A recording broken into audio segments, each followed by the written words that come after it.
Alexander came into the world in the summer of 356 BC at Pella, the lively Macedonian capital that had grown from an older royal center into the seat of a rising power. He was born not into a quiet inheritance, but into movement, ambition, and danger. His father was Philip II, king of Macedon, a ruler of uncommon energy who had restored order at home and was rapidly extending Macedonian influence across the Greek world. His mother was Olympias, a Molossian princess of Epirus, linked by blood to a ruling house that claimed heroic descent.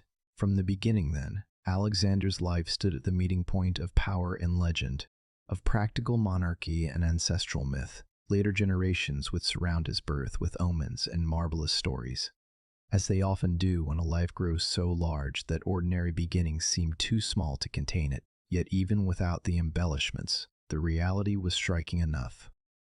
A son born to a king who was remaking the political map of Greece, and to a mother whose fierce pride and powerful sense of destiny would leave a deep mark on her child. To understand the atmosphere into which he was born, it helps to linger for a moment over Macedon itself. To many Greeks of the southern city-states, Macedon had long seemed a rough northern kingdom, only partly within the orbit of what they considered civilized Greek life. Its kings spoke to the Greek world in one voice and ruled at home in another, balancing tribal loyalties, noble families, and the hard demands of frontier politics. But this older view was already becoming outdated by the time Alexander was born.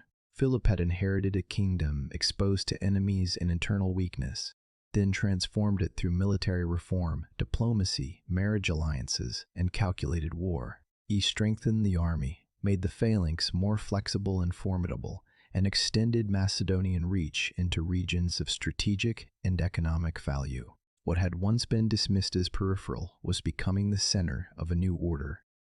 Pella itself reflected that change. It was a royal city, but also a place of commerce, movement, and administration. Part court and part military headquarters, with the horizon of Macedonian politics stretching well beyond its streets. Alexander's earliest impressions were formed in this expanding world, where victory was not an abstract virtue, but a daily instrument of rule. The wider Greek world had, in a sense, prepared the way for Philip's rise. The long Peloponnesian War between Athens and Sparta had ended decades earlier, but its deeper consequences lingered. It had exhausted the great city-states, weakened old alliances, and left behind a political landscape in which no single Greek power could permanently dominate the others. Athens had lost empire, Sparta had failed to convert victory into lasting stability, and Thebes, though briefly ascended, could not establish a durable supremacy. The Greek world remained brilliant in culture, argument, and memory, but fractured in power. Every polis guarded its autonomy, yet that very attachment to local freedom made coordinated resistance difficult when a disciplined kingdom from the north began to gather strength. Philip understood this weakness with unusual clarity. He intervened where opportunity opened, imposed settlements when it suited him, and drew the divided Greek states into a system that increasingly revolved around Macedon. Alexander, as a child, did not inherit a settled Greek order. He inherited a world in which the old centers of prestige still mattered deeply, but the balance of force were shifting away from them. The language of freedom and the reality of power had begun to diverge, and he would grow up watching his father exploit that divergence with relentless skill. Philip's role in Alexander's early formation cannot be separated from the kingdom he was building. He was not merely a father in the private sense. He was an example of kingship in action, visible everywhere in the rhythms of the court: campaigns, embassies, military reviews, negotiations, banquets, marriages for policy, punishments for disloyalty, and rewards for service all belonged to the political education of a royal child.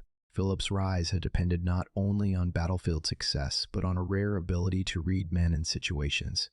He could be charming, harsh, patient, or ruthless as circumstances required. From him, Alexander would have seen that rule was a performance of strength, but also a contest of calculation. A king needed to inspire loyalty, command fear, and move faster than rivals. Macedonian monarchy was personal in a way that many southern Greek constitutions were not. Power did not hide behind impersonal institutions. It sat at table, rode at the front, judged disputes, and decided lives. For a prince, this meant growing up close to the mechanics of command.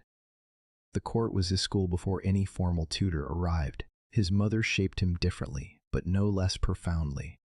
Olympias appears in the sources as a woman of force, intensity, and formidable will. She came from Epirus, from a royal house that traced its lineage to Neoptolemus, son of Achilles. And such claims mattered in the imagination of the age. They placed a family within the heroic past and gave its living members a language of inherited greatness. For Olympias, lineage was not a decorative thing. It was bound up with identity, dignity, and destiny. In later traditions, she was remembered as passionate, proud, and deeply involved in the power struggles around her. Some ancient writers, who were often uneasy with powerful women, cast her in dark or dramatic colors. And not all of those portraits can be taken at face value. But even through distortion, one impression remains steady. She was not a passive queen. She had a vivid sense of rank and an equally vivid sense of threat. For Alexander, such a mother could make royal identity feel charged with meaning from the very beginning. Through her, the house of Macedon was joined to the memory of heroes, and the child at Pella was taught to understand himself, not simply as Philip's son, but as heir to a larger, older drama of kings and conquerors. If Philip represented the hard exterior of power, Olympias seems to have impressed on her son the inward conviction that he was set apart. This is one reason the stories surrounding Alexander's birth became so persistent. Ancient biographers delighted in tales of dreams, divine signs, and symbolic portents, not because they could be verified in any modern sense, but because they expressed what later generations believed such a life must have meant. Myth gathered around Alexander almost from the start, because his later achievements encouraged people to read backward, turning origin into prophecy. In a more human and immediate way, however, the anticipatory tone of his early life came from his surroundings. He was not an obscure child who rose unexpectedly. He was the son of the most successful king Macedon had known, born while that king's victories were reshaping the Greek world. Expectations attached themselves to him early.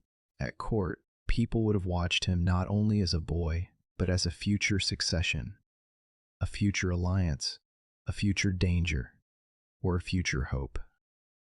In royal households, childhood was never entirely private. Identity formed under observation. That observation took place in a court marked by both magnificence and instability. The Macedonian royal family, like many dynasties, was bound together by kinship and divided by it at the same time. Marriage was political. Philip married more than once, and each union carried diplomatic value as well as dynastic risk. Every new wife, every child of royal blood, every noble faction that gathered around one branch or another altered the atmosphere around the succession. A prince in such a setting learned very early that family affection could not be cleanly separated from political interest. Even if the child Alexander could not grasp every tension, he grew up amid the visible signs of rivalry, favor, and uncertainty. Who stood closest to the king mattered. Who was absent mattered. Which relatives gained influence and which lost it mattered. Olympias herself, strong-willed and jealous of her son's position, would have sharpened his awareness of these currents. The world around him did not encourage softness. It encouraged alertness. Yet this was not a childhood defined only by intrigue. It was also one shaped by expansion, by the sense that Macedon's horizon kept moving outward. During Alexander's early years, Philip campaigned vigorously, consolidating territory, securing resources, and bringing neighboring regions under Macedonian control. Victories were not merely reported, they altered the life of the court itself. New envoys arrived, new soldiers entered service, new wealth flowed in, new plans were discussed. The kingdom was being enlarged before Alexander's eyes, and enlargement naturally affects imagination. A child raised in a shrinking world might learn caution first. A child raised in a growing one learns that borders are negotiable. He learns that power can advance, that the map need not stay fixed, and that success belongs to those prepared to seize momentum. Alexander's later inability to remain still, His tendency to think in terms of movement rather than consolidation may have had many causes, but one of them surely lay here, in the atmosphere of his earliest years. He saw rule joined to expansion so consistently that conquest may have seemed less an exception than the natural expression of kingship itself. There was also the matter of example in a more intimate sense. Philip was absent often, because kings who lead armies cannot remain long at home. That absence could sharpen admiration, resentment, or both. A father seen in flashes of triumph, command, and public authority can become larger in the mind than a father known only in ordinary domestic patterns. Alexander would later spend much of his own life in camp and on campaign, and in that too he may have reproduced the model before him. He was born into a monarchy where the king was expected to ride out, confront danger personally, and win loyalty through visible courage. The court at Pella was never far from the battlefield, because the battlefield was where legitimacy was repeatedly confirmed. A prince watching that pattern might come to understand fame, not as vanity, but as proof of worth. The name of a king had to travel with his victories. Philip's did. In time, Alexander would want his own to travel farther. Meanwhile, the Greek South remained an unavoidable presence in Macedonian life, both admired and contested. Macedonian kings had long engaged with Greek religion, culture, and politics, and Philip's reign intensified that relationship. Pella stood to the north, but it did not live in isolation. Greek language, poets, ideas, and artistic forms circulated through Macedonian elite life. At the same time, many Greeks continued to look down on Macedonians as semi-barbarous, too monarchical, too rough, too different from the polis-centered ideal. This tension mattered. It meant that Alexander grew up in a kingdom both inside and outside the Greek world, claiming a place in its civilization while encountering its suspicion.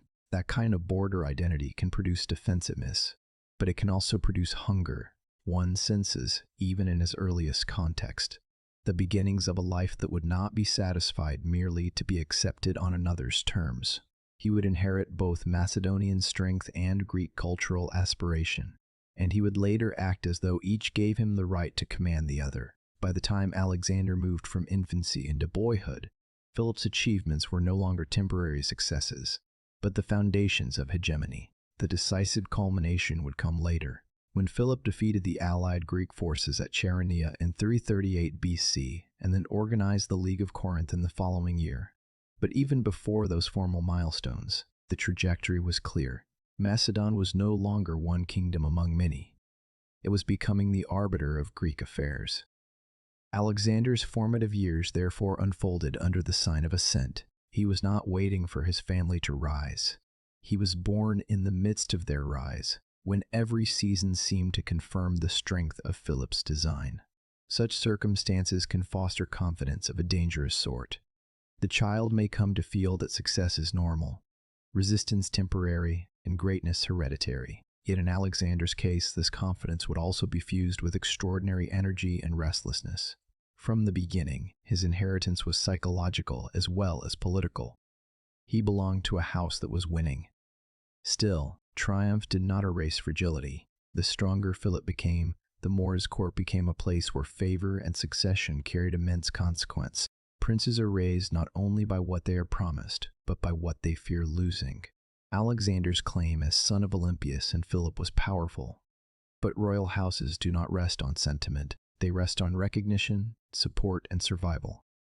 Those around him would have been measuring possibilities constantly. In such a climate, even childhood honors, companions, and instructions could become charged with political meaning. The discipline expected of a royal boy, his public appearances, his growing familiarity with noble households and military society, all formed part of a long preparation for scrutiny. Before he ever commanded men, he learned what it meant to be watched as one who might someday command them.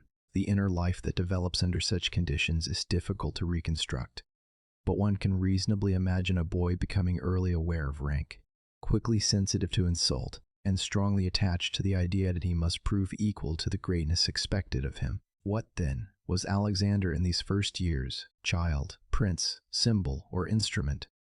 In truth, he was already all of them at once.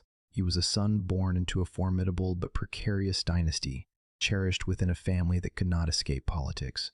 He was a prince of Macedon, raised amid cavalry, court ritual, and the hard realism of kingship.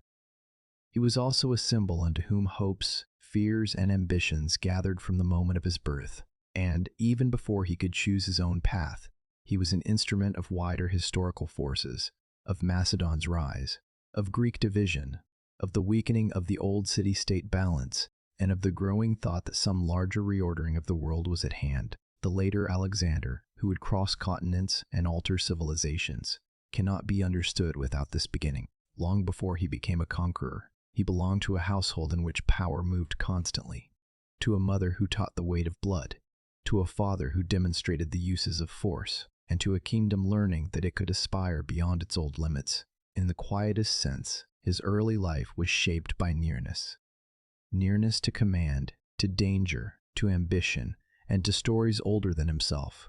The names around him were names of kings, rivals, heroes, and cities whose fates mattered. The conversations he could not yet follow were already about war, alliances, and succession, the journeys of messengers, the return of armies, the ceremonies of worship, the presence of noble companions, the visible splendor of the court, and the equally visible anxiety beneath that splendor all formed the atmosphere of his childhood. He grew where the personal and the political were never separate for long. That is why the beginning of Alexander's life carries a naturally anticipatory quality. Nothing about his surroundings suggested a small future. Even before education refined him, before battle tested him, before empire tempted him, his world had already whispered that greatness was possible and that danger was its price. In Pella, under Philip and Olympias, amid the rise of Macedon and the fatigue of the old Greek order, the foundations were laid for a life that would soon press against every boundary it inherited. By the time Alexander reached the years in which memory begins to settle and character begins to show itself more clearly, the world around him had grown larger and more demanding. He was no longer simply the child of a rising king. He was the acknowledged son of Philip II, living at the center of a court that expected much from him and watched him closely. Macedon continued to expand, and with each gain made by Philip, the future weight resting on the prince became heavier. His upbringing, therefore, moved along two paths at once. One was the familiar path of aristocratic training in riding, hunting, endurance, and martial discipline. The other was more unusual, and in some ways more decisive, an education shaped by the intellectual traditions of the Greek world, carried into Macedon at a moment when the kingdom was beginning not only to dominate Greek affairs, but also to claim a larger place within Greek civilization itself. Alexander's youth became the meeting point of those two inheritances, the hard northern kingship of Macedon and the searching, self-conscious culture of Greece. Before Aristotle entered his life, Alexander had already been formed by stricter and more practical teachers. Ancient accounts preserve the names of Leonidas, a kinsman of Olympias associated with discipline and austerity, and Lysimachus, remembered more gently as a tutor who encouraged literary imagination. Whether every anecdote about them can be trusted is another question, but the general picture is plausible enough. A Macedonian prince was expected to be hardened early. He was to endure physical discomfort, master his body, and learn self-command before he ever asked others to obey him. Royal life contained luxury, but it also demanded resilience. Hunting was not merely recreation. Riding was not merely elegance. Both were preparations for war and rule. In that environment, Alexander seems to have learned very early that noble birth did not excuse softness. The body had to be trained, appetite had to be checked, and courage had to become habit rather than performance. This stern foundation helps explain why his later life, for all its brilliance, never drifted far from hardship. He remained, even at the height of conquest, a man able to sleep in camp, march with soldiers, and press himself past ordinary limits. Yet, there was another side already visible in him, one that discipline alone cannot produce. He was remembered from youth as intense, proud, competitive, and unusually quick to respond to honor or insult. Such qualities can ruin a lesser nature, but in Alexander, they were joined to curiosity and force of mind. He did not merely want to excel in the ordinary expectations of a prince. He wanted to stand apart. He seems to have felt early that greatness was something to be claimed, not politely awaited. The atmosphere of Philip's court fed this instinct. Macedonian aristocratic culture prized valor, reputation, and public distinction. Men were measured against one another constantly, in battle, in speech, in loyalty, and in favor with the king. A boy growing up in such surroundings would have breathed competition as naturally as air. But Alexander's ambition already seems to have carried a more inward pressure. He wanted not only success, but significance. The stories later told of his youth, whether polished by memory or not, repeatedly returned to that point. Even before he ruled, he was imagined as someone unwilling to remain ordinary among powerful men. The most famous early story, the taming of Bucephalus, survives precisely because later generations saw in it a sign of the man to come. A powerful horse had been brought before Philip, but no one could manage it. The animal fought every handler and seemed too wild to be useful. Alexander, still very young, noticed what others had missed, that the horse was frightened by its own shadow. He turned it toward the sun, calmed it, mounted it, and rode it successfully. Ancient writers present Philip as moved to tears, declaring that Macedon was too small for such a son. Whether the scene happened exactly as later narrated cannot be proven, but the core tradition is old and enduring. Alexander won admiration as a boy by combining daring with perception. He did not master the horse by brute force alone. He first understood it. That detail matters because it hints at a trait that would recur throughout his life. He was often rash, but he was not merely rash. He had an instinct for reading situations quickly and acting with confidence before others had decided what they were seeing. Bucephalus, who later became inseparable from his image, entered his life not as a gift of passive privilege, but as something won through nerve and intelligence. Around the age of 13, Alexander's education entered a more distinguished phase when Philip engaged Aristotle to teach him. The choice itself reveals much about the ambitions of the Macedonian court. Aristotle was not simply a learned man. He was among the greatest intellectual figures of the Greek world, already shaped by the legacy of Plato and by broad interests in logic, politics, ethics, natural science, rhetoric, poetry, and inquiry itself. Philip arranged for Alexander and a select group of companions to study with him at Mieza, a quieter setting away from the immediate pressures of court. There, in a place later remembered for its sanctuary of the nymphs, the prince was introduced to a type of education rare even among elites, one that aimed not only to instruct, but to form judgment. Macedon, long seen by many Greeks as rough and peripheral, was now placing its heir under the care of one of Greece's greatest minds. This was no small cultural gesture. It signaled that the kingdom which had mastered Greek politics also intended to inherit Greek intellectual prestige. What Aristotle taught Alexander has often been romanticized, yet the broad outlines are credible. His studies likely included Homer, tragedy, rhetoric, ethics, politics, zoology, medicine, and the habits of disciplined thought. Aristotle's world was one in which knowledge was ordered, classified, and pursued with an almost inexhaustible appetite. Under such influence, Alexander encountered Greek literature not merely as ornament, but as moral and imaginative formation. He learned to think about what makes a man noble, what makes a state well-ordered, what virtues belong to rulers, and how one may place human action within a larger natural and historical frame. Later sources speak of Alexander's special attachment to Homer, especially the Iliad, and this too fits the pattern of his development. Achilles offered him not just a hero to admire, but a model of glory inseparable from destiny, excellence, anger, and mortality. It is not difficult to imagine how a young prince, already conscious of lineage and achievement, would have found in that poem a language for his own aspirations. Aristotle's influence, however, should not be reduced to literary taste. If Homer spoke to Alexander's hunger for fame, Aristotle may have helped sharpen the habit of asking what sort of world one inhabits and how it can be understood. Alexander later showed interest in geography, flora, fauna, and the customs of peoples far beyond Macedon.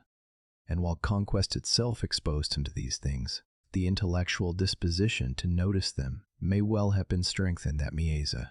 Aristotle represented a tradition in which the world was not simply endured or dominated. It was examined. Causes were sought. Differences were compared. Knowledge had structure. A ruler exposed to that way of thinking could come to see empire not only as a field of action, but as a field of observation. Even if Alexander never became a philosopher in temperament, he carried from this education something more than polish. He carried a widened mental horizon. His later campaigns would be military enterprises, but they would also contain an element of exploration, classification, and encounter that sets them apart from mere raiding kingship. There were limits, of course, to what Aristotle could shape. Teacher and pupil were not made for perfect agreement. Aristotle belonged to a Greek intellectual world that often distinguished sharply between Greeks and non-Greeks, between those fit to rule and those fit to be ruled. Alexander would later move in a more expansive and pragmatic direction, not from any modern idealism, but because empire forced him to think beyond inherited categories. Still, in youth he absorbed the prestige of Greek culture deeply. Literature, heroic memory, political theory, and cultivated speech all became part of his self-understanding.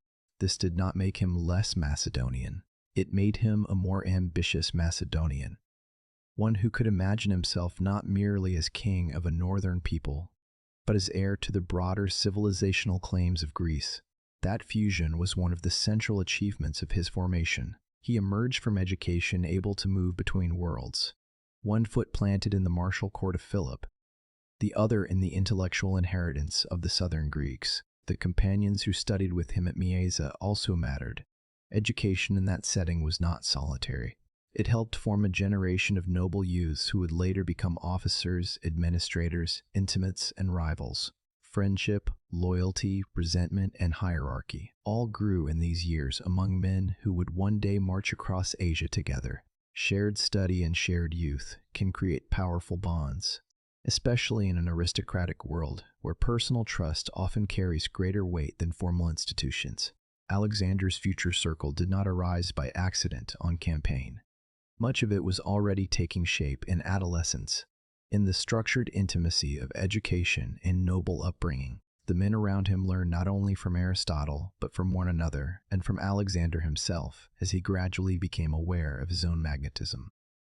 Leadership often begins before command. Others sense it, test it, resist it, or attach themselves to it long before titles become official. That quiet gathering of a circle around the young prince was one of the less visible but most consequential parts of his early formation. Education did not remove him from politics. Philip's court remained close, and events in Greece and Macedon continued to unfold with urgency. The prince's studies took place during the years in which Macedonian authority over the Greek world was being consolidated with increasing firmness. Philip's diplomacy and campaigns were drawing the city-states into a pattern from which few could escape. For Alexander, this meant that philosophical instruction existed alongside immediate lessons in real power. He could hear of Homer and ethics, then return to a court where succession, alliances, and war remained active concerns. He was not being raised for contemplative withdrawal. He was being prepared, whether consciously or not, to inhabit a world where ideas and force would have to coexist within the same personality. This combination may help explain why Alexander later appeared to some as both cultivated and dangerous, capable of quoting poetry and ordering massacres, attentive to ritual, and yet relentlessly practical in war. The seeds of that duality were present in youth. At about 16, Alexander was drawn more directly into affairs of state, when Philip campaigned against Byzantium and left his son as regent in Macedon. This was a serious test, not a ceremonial honor. Regency meant more than holding a title in the king's absence. It meant representing royal authority at home, responding to threats, and proving that youth did not exclude command. During this period, Alexander acted against the Mede, a Thracian people, defeated them, and founded a settlement that ancient sources remember as Alexandropolis. Whether that city became an enduring success matters less than what the episode revealed. Philip had entrusted him with responsibility, and Alexander had answered not timidly, but assertively. He did not merely preserve order until his father returned. He acted in the royal style, making war, establishing control, and attaching his own name to a foundation. Already one sees the pattern that would define him later. He met opportunity with enlargement.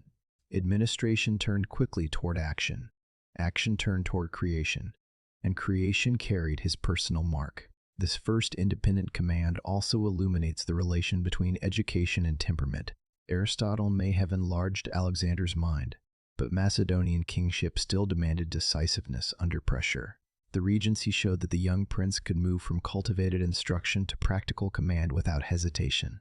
He could read a situation politically, respond militarily, and understand that visible success strengthened legitimacy. In that sense, his adolescence was not a pause before adulthood. It was the beginning of adulthood by royal standards. The court, the army, and the nobility were being invited to see in him not merely promise but capacity. Such early demonstrations matter enormously in monarchic systems. Reputation begins to harden before accession. Men decide whether a future king can inspire confidence, fear, or devotion. By the later teenage years, Alexander had begun to gather all three. The next great test came at Chaeronea in 338 BC. Philip faced a coalition led by Athens and Thebes, and the outcome would determine whether Macedonian domination in Greece remained contested or became secure. In that battle, Alexander, only 18, played a distinguished role. Ancient traditions vary in detail, as they often do, but the broad point is clear enough.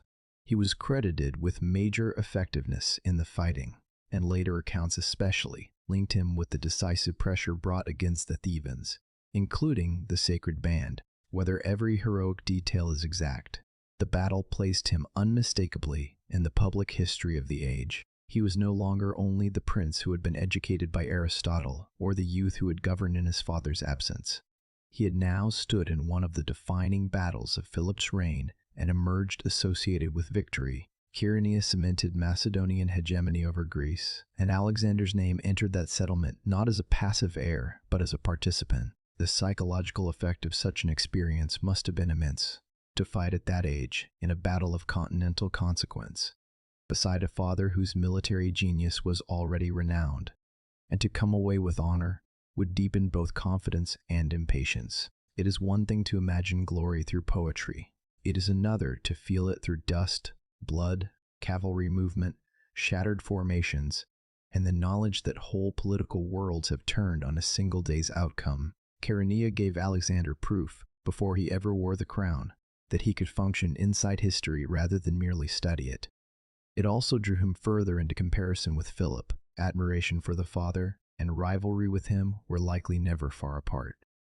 A brilliant son of a brilliant king lives under a peculiar pressure. Every achievement wins praise, but also sharpens the question of whether he will one day equal or surpass the standard before him. In Alexander, that question seems not to have produced caution. It produced acceleration. Behind these public successes, his inward character was still being formed in more private ways. The traditions about him suggest a youth capable of warm attachment, yet intensely jealous of honor, generous at moments yet difficult to restrain, eager for distinction and deeply conscious of heroic models. The Iliad did not simply entertain him. It provided a mirror. Achilles, with all his greatness and peril, stood as an image of concentrated excellence.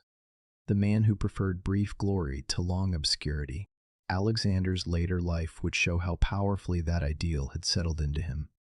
But even in youth, the attraction is revealing. He was not being shaped toward moderation, domestic contentment, or narrow kingship. He was being shaped toward exceptionalism. Education refined this impulse, gave it language and precedent, yet it did not soften its edge. If anything, it armed ambition with culture. It taught him that greatness had names, examples, and a place in memory, and that the highest lives were those later generations continued to recite. By the end of this period, the elements of Alexander's mature nature were already visible, though not yet fully fused. He had been toughened by Macedonian training, elevated by royal expectation, disciplined by early responsibility, and enlarged by one of the most remarkable educations given to any ruler of the ancient world. He had shown courage, quick perception, and a capacity for command. He had absorbed Greek literature and thought without losing the hard practicality of his native court. He had begun to accumulate lived proof that he was not destined to remain in anyone's shadow. What remained uncertain was how these gifts would combine once supreme power was placed in his hands. Education can guide, but it cannot resolve every tension in a character like Alexander's. The same formation that gave him breadth also deepened his appetite. The same heroic imagination that lifted him above ordinary princes also made ordinary limits harder for him to accept. So these years, from roughly 343 to 336 BC, were more than a preparation in the ordinary sense. They were the forging of a rare combination. In Alexander, the Greek love of intellectual form met the Macedonian habit of decisive action. Philosophy, poetry, science, and political thought entered the mind of a young man who was also learning cavalry tactics, regency, and the uses of force. He grew up among books and horses, arguments and weapons, heroic verse, and military calculation. That balance would never remain perfectly stable, but its instability was part of his power. He could imagine more than many warriors, and act more boldly than many cultivated men. In that lay both the grandeur and the danger of his formation. When the crisis of succession came, as it soon would, the world would discover that Philip's son had not only been educated to rule, he had been educated to attempt something larger than rule alone. When Philip II was killed in 336 BC, the world Alexander had grown up and changed at once. The king who had built Macedon into the dominant power of Greece, who had defeated his enemies, reorganized the army, and prepared a grand campaign against Persia, was suddenly gone. His death did not arrive at the end of peace or stability, but in the middle of unfinished plans, rivalries at court, and a political order still dependent on his personal authority. For Alexander, not yet 20 years old, the moment was both inheritance and ordeal. He received not a secure throne, but a dangerous opening in which hesitation could destroy him. A kingdom shaped by force had to see force again, quickly and unmistakably, or it might begin to unravel. Philip was assassinated at Aie during the marriage celebrations of his daughter Cleopatra. The killer, Pausanias, was one of the king's own bodyguards, and his motives have been argued over ever since. Ancient writers, as they often do, surrounded the event with suspicion, rumor, and dark hints of conspiracy.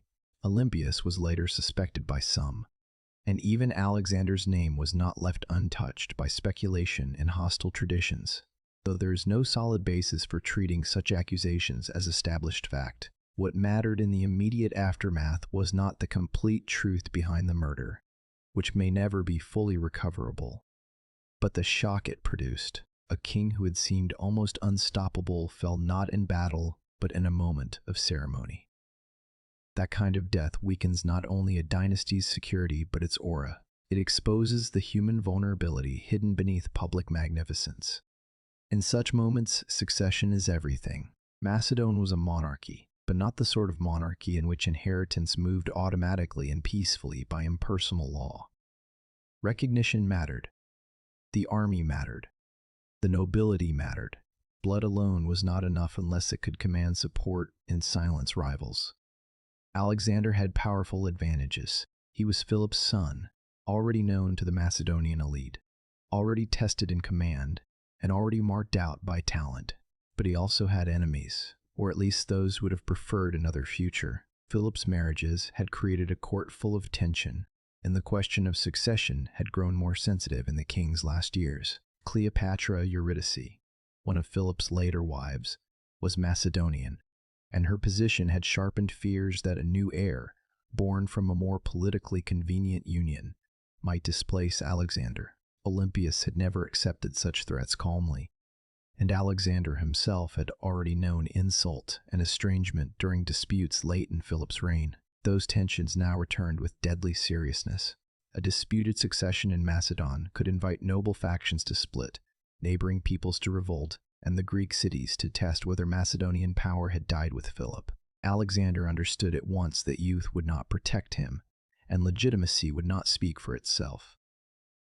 He moved quickly to secure recognition as king. The Macedonian army acclaimed him, and that public act was crucial. A king in Macedon was not only inherited but affirmed in the field of power by men who fought and expected leadership. Alexander's accession therefore began not as a ceremonial transition, but as a contest of speed, nerve, and presence. The first task was to remove immediate threats within the royal house and its political circle. Ancient monarchy could be intimate and merciless at the same time. Those close enough to claim blood were often close enough to become targets. Alexander's actions in these early months were severe, but they were also consistent with the brutal realities of dynastic survival. Rivals and possible rivals were eliminated. Attalus, a powerful general connected to Cleopatra Eurydice's family and capable of becoming a focus of resistance, was removed. Cleopatra Eurydice and her child met a grim end amid the violence that followed Philip's death, with Olympias especially associated in later tradition with revenge. Whether every detail in those accounts is exact is less important than the larger truth they reveal. The succession was secured through fear as much as loyalty. Alexander's reign began with blood close at hand. Such acts can seem at a distance like the signs of a young ruler corrupted by ambition before he had even begun. But in the world Alexander inhabited, hesitation could be fatal. Philip had spent decades creating a kingdom stronger than any Macedonian king before him. Yet that strength rested heavily on his own person. The structure he left behind was formidable, but not self-sustaining.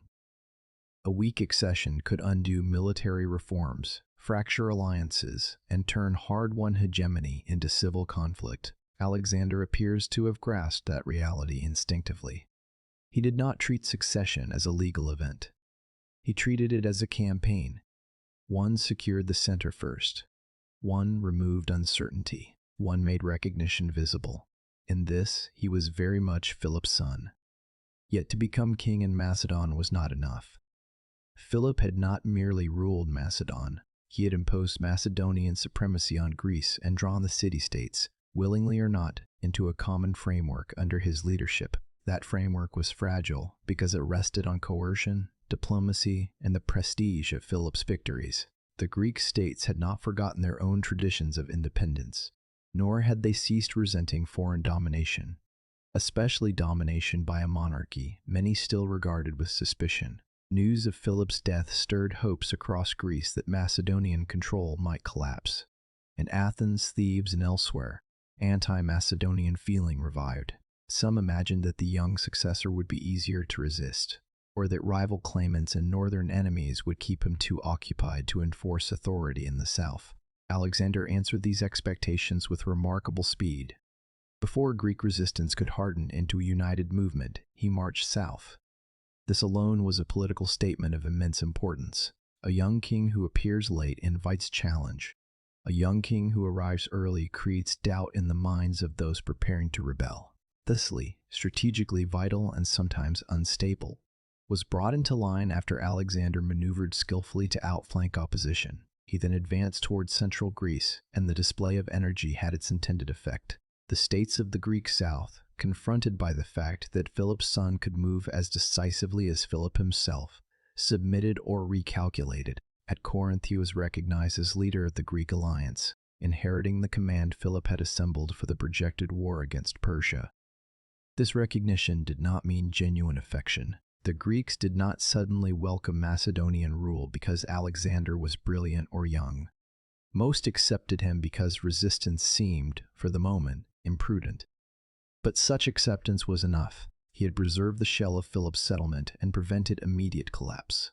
Just as important, he had shown that his reign would not begin defensively. He was not merely holding together what Philip left behind. He was actively claiming it. Even so, the north remained restless. Macedon's frontiers were never entirely quiet, and the peoples beyond them watched royal transitions carefully. Tribes in Thrace and Illyria had reasons of their own to test a new king. If Alexander intended later to invade Asia, he first needed to make sure the enemies behind him would not seize the opportunity to strike once his army crossed the sea. In 335 BC, he campaigned in the Balkans with the same speed and aggression that had already marked his first months in power. He moved against Thracian groups, forced his way across difficult terrain, and demonstrated that Macedonian arms were still disciplined and feared. He then turned westward against Illyrian resistance. These campaigns did more than secure borders. They announced that Philip's military machine remained effective under new SAS, Where amid the Lycian asked the Humber team. It was during this northern campaigning that the most dangerous revolt of his early reign flared behind him in Greece. A false rumor spread that Alexander had been killed. In a political world without instant communication, rumor could become reality if people acted on it fast enough. Thebes, long proud, long resentful, and still capable of inspiring wider resistance, rose against Macedonian control. The city had once been among the strongest powers in Greece and had never fully accepted the loss of its independence. The moment seemed favorable. If Alexander were truly dead, or even weakened, Macedonian authority might break. Athens showed sympathy, and other states watched closely. Alexander's response was one of the defining acts of his rise. He marched south with extraordinary speed, appearing before Thebes before many Greeks fully understood that he was alive, much less close. The psychological force of this arrival was immense. Thebes had rebelled under the assumption of distance and disorder. Instead, it found the young king at its walls, present in person, with an army ready for action. For a brief moment, there remained the possibility of settlement. Alexander was capable, when it served him, of offering terms. But the city did not submit, and fighting followed.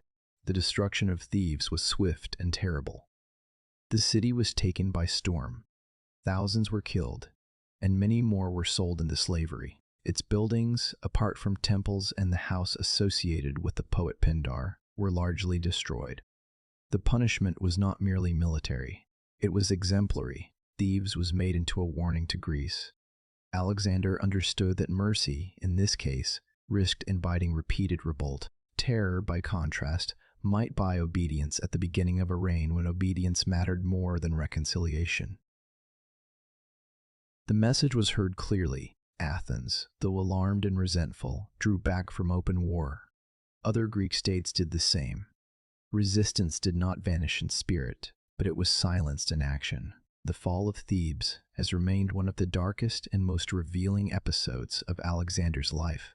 It showed how quickly he could decide that an example had to be made, and how completely he was prepared to subordinate the fate of a great Greek city to the demands of strategy. Later admirers, eager to remember him as liberator, visionary, or heroic conqueror, could never easily absorb Thebes into a noble image. Yet it belongs at the center of his formation as king. The young ruler, educated on Homer and Aristotle, admired for courage and promise, now demonstrated a colder principle as well. Power survives by convincing others of the cost of resistance. The destruction of the city was not an accident of passion. It was policy under pressure. At the same time, the act revealed a tension that would run through the rest of his career. Alexander saw himself increasingly as leader of the Greeks in a great enterprise against Persia, heir to old grievances and champion of a broader Hellenic cause. But when Greek autonomy conflicted with his authority, he did not hesitate to act as Macedonian master rather than Greek equal. Thebes exposed the limits of his pan-Hellenic language. Greece would march with him, but on terms he imposed. Unity existed, yet it was a unity maintained by unequal power. After Thebes, Alexander's position was stronger than it had ever been. He had survived the succession, eliminated rivals, secured recognition at home, checked northern threats, and crushed the most serious Greek revolt with such decisiveness that no major city immediately dared follow. He was still very young, but youth itself had become part of his effect. Instead of weakening him, it now intensified the impression that he possessed unusual force of character. Men who had expected uncertainty found confidence. Men who had hoped for softness found iron. His authority was no longer only inherited from Philip. It had begun to acquire its own shape. There was also, by now, a deeper psychological shift. Alexander had spent his youth in the shadow of a father whose achievements dominated the age. Philip had transformed Macedon, humbled Greece, and prepared the way for an invasion of Persia that promised still greater fame. As long as Philip lived, Alexander's greatness could only be anticipated. After Philip's death, every crisis became an opportunity for that anticipation to become reality. The speed with which he mastered those crises suggests not only intelligence and training, but a kind of inward readiness. He did not seem surprised by power when it came.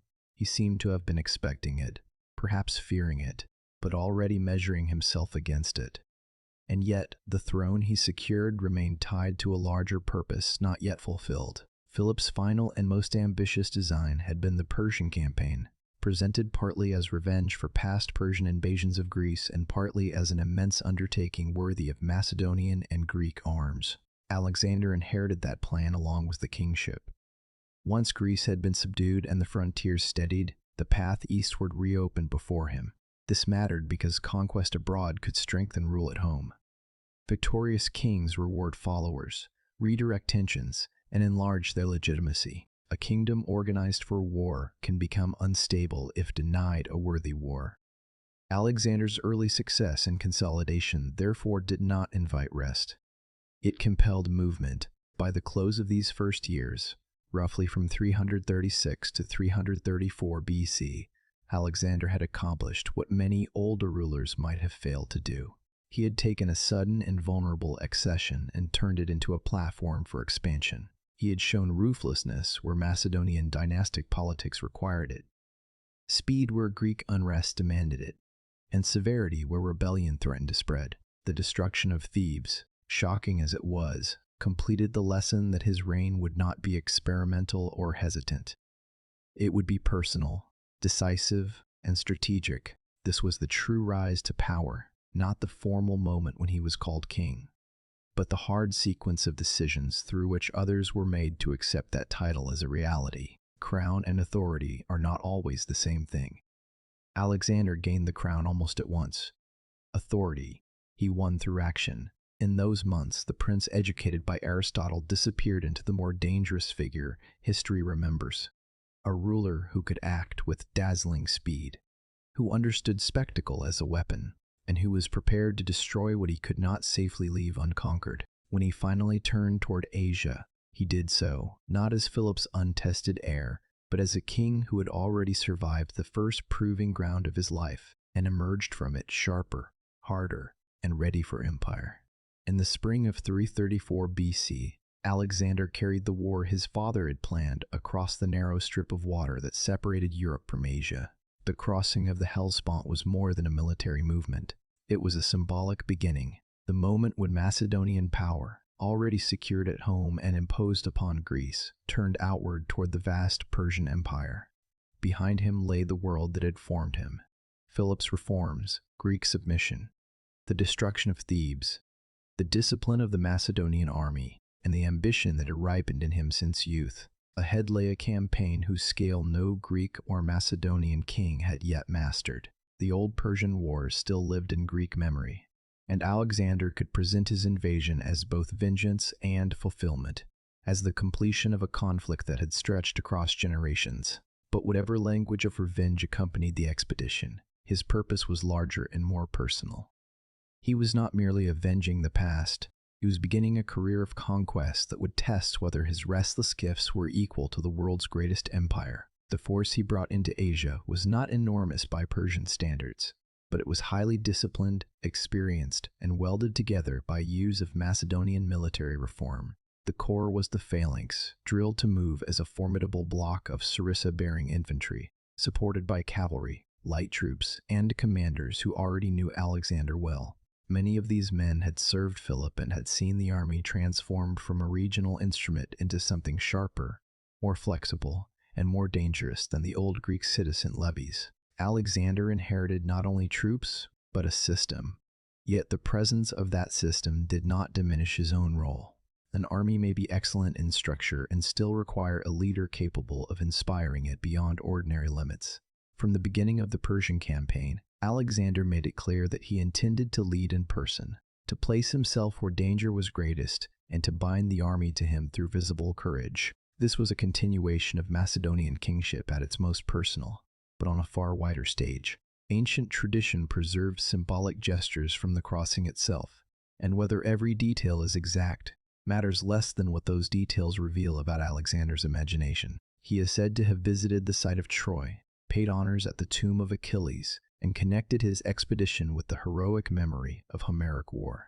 Such acts were not empty theater. For Alexander, They linked his campaign to an older Greek past and placed his own life inside a narrative of fame, struggle, and immortal remembrance. He had been shaped since youth by heroic literature, and now, as he entered Asia, he seemed determined to live not merely as a king, but as a figure worthy of epic comparison. This habit of turning action into symbol would remain one of his defining traits. He did not simply march. He framed his march as history already conscious of itself. The Persian Empire he was invading was still vast, wealthy, and formidable, but its western defenses were not untroubled. The Achaemenid state had ruled an immense territory for generations, and its resources far exceeded those of Macedon. Yet local satraps in Asia Minor were not always united in judgment, and the empire's size could be both strength and weakness. Coordination across such distances was difficult. Royal authority depended on regional governors, local loyalties, and the ability to gather forces quickly when threatened. Alexander's arrival therefore posed a challenge that was immediately military but also administrative. If he moved fast enough, he could defeat Persian forces before the empire's full weight came down upon him. Speed, always one of his great advantages, again became essential. The first major test came at the river Granicus.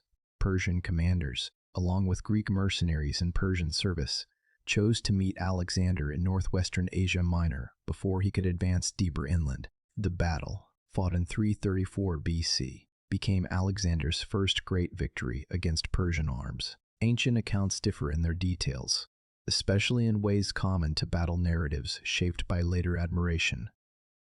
But the broad outline is clear enough. Alexander attacked aggressively, crossing difficult ground and pressing the fight in person. The battle was hard enough to be dangerous. He exposed himself in the fighting, and at one point his life seems to have been saved only by the intervention of a companion. Yet the result was decisive. Persian resistance broke, and the Greek mercenaries fighting for Persia were overwhelmed or captured. Granicus mattered far beyond the immediate field. It was Alexander's proof that the Persian satrapal forces in Asia Minor could be defeated in open battle by his army. It also established his reputation in Asia itself. Victories in Greece or the Balkans had confirmed him as king. But this was the battle that began to make him a conqueror in the wider sense. For his soldiers, it validated the risk of the expedition. They had crossed into an enormous empire and won. For the cities of Asia Minor, it revealed that Persian protection was no longer certain, and for Alexander personally, it affirmed the martial style he had chosen. He led from the front, accepted danger, and turned audacity into momentum. After Granicus, much of Western Asia Minor began to open before him. Some cities submitted readily, while others required more careful handling. Alexander moved through the Greek cities of the coast with a deliberate political message. He presented himself as liberator, especially to communities long subject to Persian-backed oligarchies or Persian control. Democratic governments were in some places restored, tribute arrangements altered, and Macedonian power introduced under the language of freedom. This was not simple hypocrisy, though neither was it pure idealism. Alexander was useful to many cities because he really did weaken Persian domination. At the same time, the freedom he offered existed within the framework of his own military supremacy.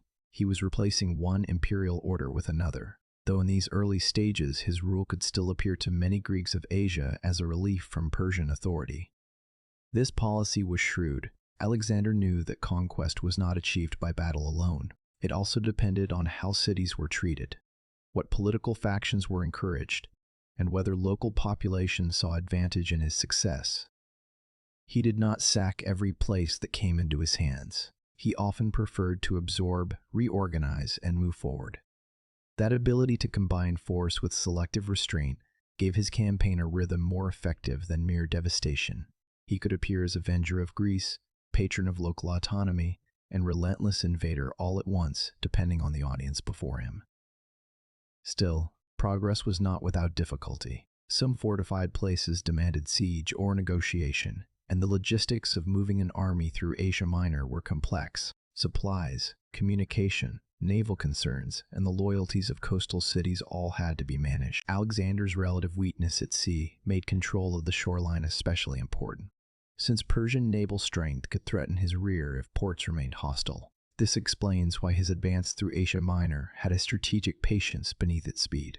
He was not simply racing eastward in search of glory. He was reducing the empire's western edge in a way that would secure his line of movement and weaken Persian capacity to strike back from the coast. Along the way, Alexander also began to show something else that would become characteristic of his campaigns: an eagerness to explore, to see landscapes charged with history, and to take possession not only of territory but of meaning. The world through which he moved was not blank to him. It was filled with Greek memory, local traditions, sanctuaries, and stories of past war between Greeks and Persians. Each place could be interpreted as part of a larger design. This helped make the campaign feel larger than a sequence of battles. It became, in Alexander's own presentation, a civilizational turning of the tide. By the time he reached Gordium, where later tradition associated him with the famous knot said to symbolize rule over Asia, the campaign had already gathered a sense of destiny around it. The story that he solved the problem by cutting through the knot, whether literal or shaped by legend, survived because it suited his image perfectly. He was a man who did not always approach obstacles by the expected method. He preferred decisive solutions, even when they seemed shocking or unconventional. Whether on the battlefield or in symbolic acts, he advanced by refusing to be trapped inside inherited limits. Asia, in this way of thinking, was not to be patiently waited for. It was to be seized, yet the real decisive encounter of this phase came not in symbol, but in battle. When Alexander met Darius III in person at Issus in 333 BC, this confrontation transformed the campaign. Until then, Alexander had been defeating regional forces and dismantling Persian power in the west. At Issus, he would meet the great king himself, or at least the central power of the empire gathered under royal command. The geography of the battlefield favored Alexander more than the larger Persian numbers might have suggested. The terrain narrowed the engagement, limiting the effective deployment of Darius's greater army and allowing the disciplined Macedonian force to fight under conditions that reduced Persian advantages. The battle was severe, but once again, Alexander's personal style of command shaped its outcome. He attacked with determination, leading a decisive thrust against the Persian line and driving toward the center where Darius stood. The Persian king, facing collapse around him and fearing capture or death, fled the field. In ancient warfare, the flight of a king was not merely symbolic. It could trigger general disintegration. That is what happened. The Persian army broke, and what had begun as a major royal attempt to stop the invasion ended in humiliating defeat. Issus elevated Alexander's reputation dramatically. He had now defeated not just satraps or local commanders, but Darius himself. The psychological effect was immense. The aura of Persian invincibility, already cracked at Granicus, was shattered further. Alexander also captured members of Darius's family, including his mother, wife, and children. His treatment of them was remembered as relatively restrained and respectful, a detail later writers emphasized as evidence of magnanimity. Whether this sprang from genuine nobility, political calculation, or both, it served him well. It contrasted his conduct with the brutal stereotypes often attached to conquest, and helped frame him as a ruler of kingly dignity rather than mere destructiveness. Issus also revealed something fundamental about the nature of the war. Alexander was fighting. He was no longer simply punishing Persia for past offenses, or freeing the Greek cities of Asia Minor. He was contesting the throne of Asia itself. Once Darius had fled before him, the campaign acquired an unmistakably imperial dimension. Alexander could not easily stop after such a victory and return home as though his task were finished. Success had enlarged the meaning of success. To defeat the great king in battle was to raise the question of whether one might replace him. Even so, Issus did not end Persian resistance. Darius remained alive, and the empire still possessed immense lands, treasuries, and manpower. Alexander had won a brilliant battlefield triumph, but he had not yet destroyed the Achaemenid state. This is why the period after Issus still belongs to the launching phase of the campaign, rather than its completion. Alexander had established momentum, prestige, and legitimacy for deeper conquest.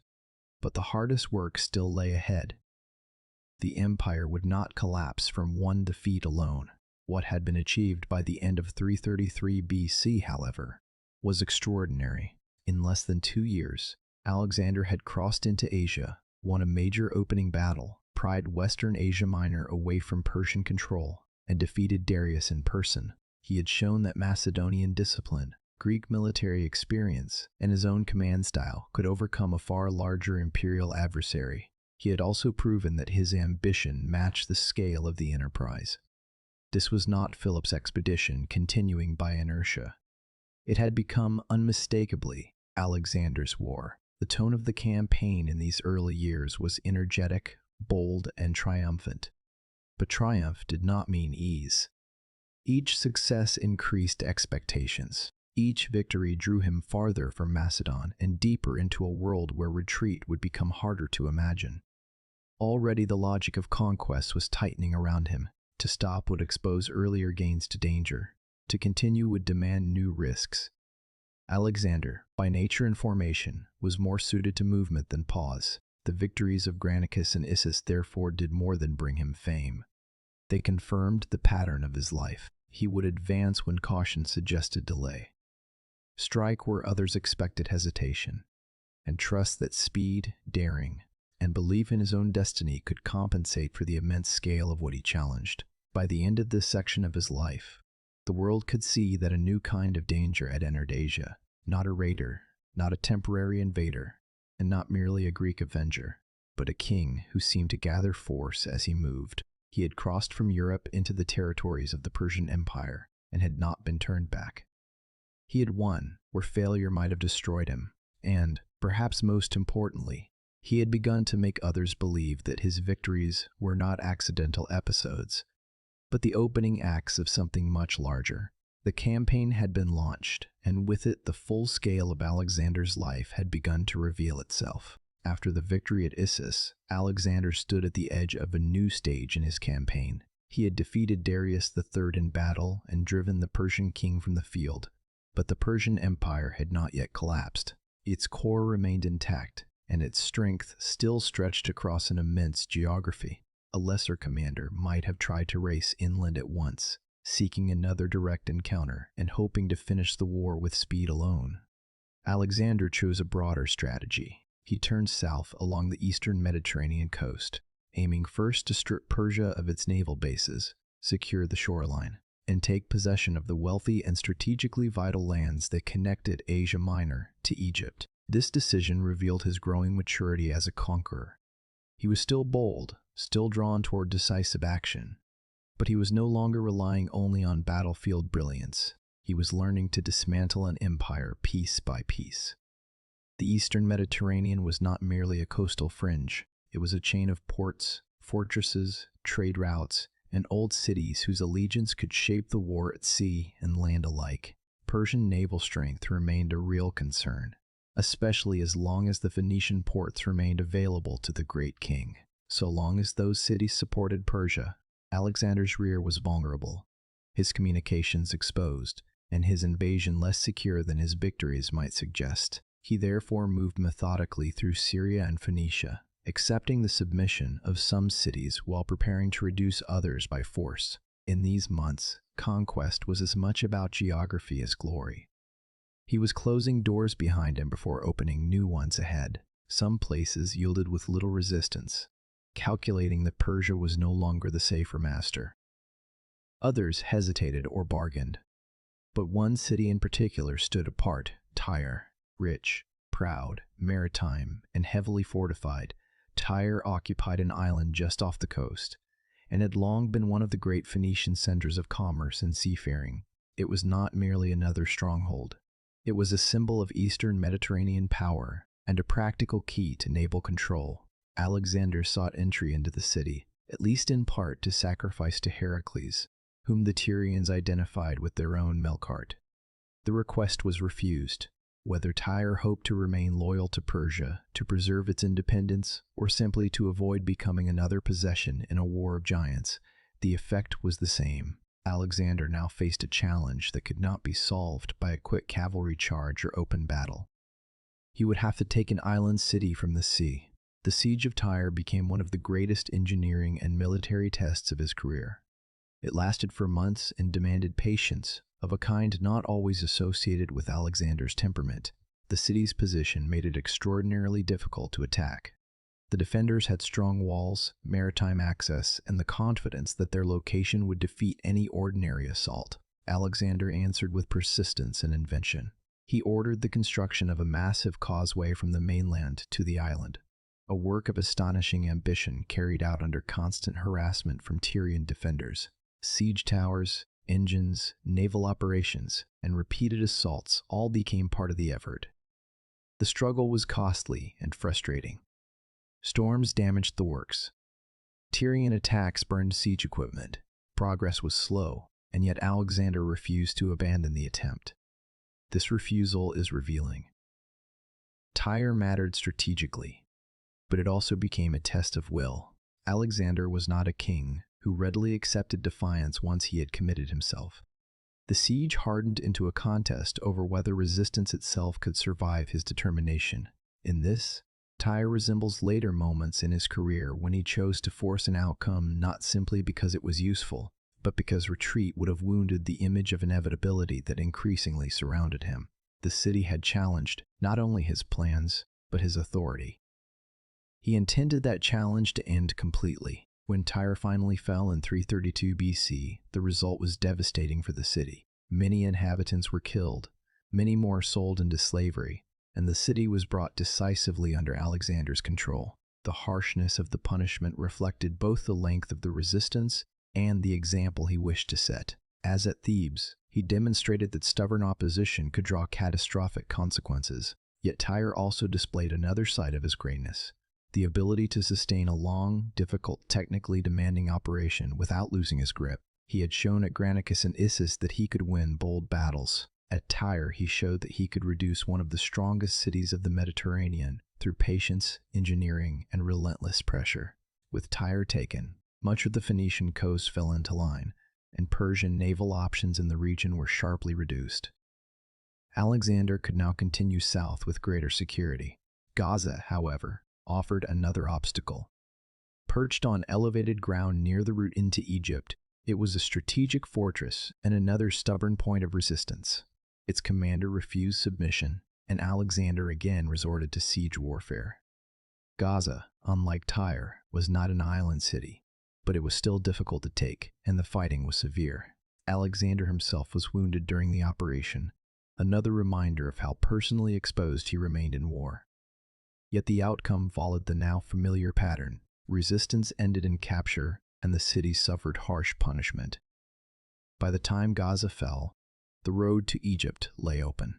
If Tyre had been a demonstration of iron persistence, Egypt would become a different kind of victory altogether. Alexander entered the country not as a besieger confronting a hostile population, but as a liberator from Persian rule. Egypt had long been one of the most ancient and wealthy lands in the eastern Mediterranean world, a place of extraordinary agricultural wealth, deep religious tradition, monumental kingship, and immense cultural prestige. The Persians had ruled it, but their control had not always been secure or loved. Alexander's arrival therefore met relatively little resistance. Egypt submitted without the kind of desperate fighting seen at Tyre or Gaza. For Alexander, this was an immense gain.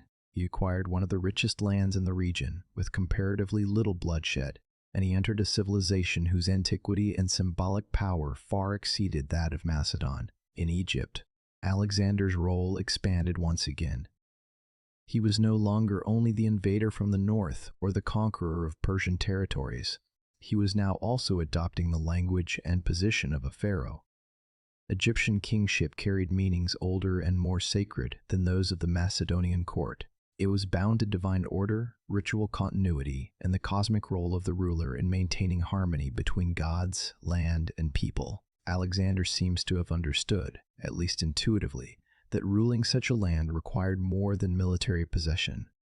It required symbolic recognition. He honored local religion, respected priestly traditions, and allowed himself to be received within the framework of Egyptian kingship. This was politically wise, but it also suited his widening sense of identity.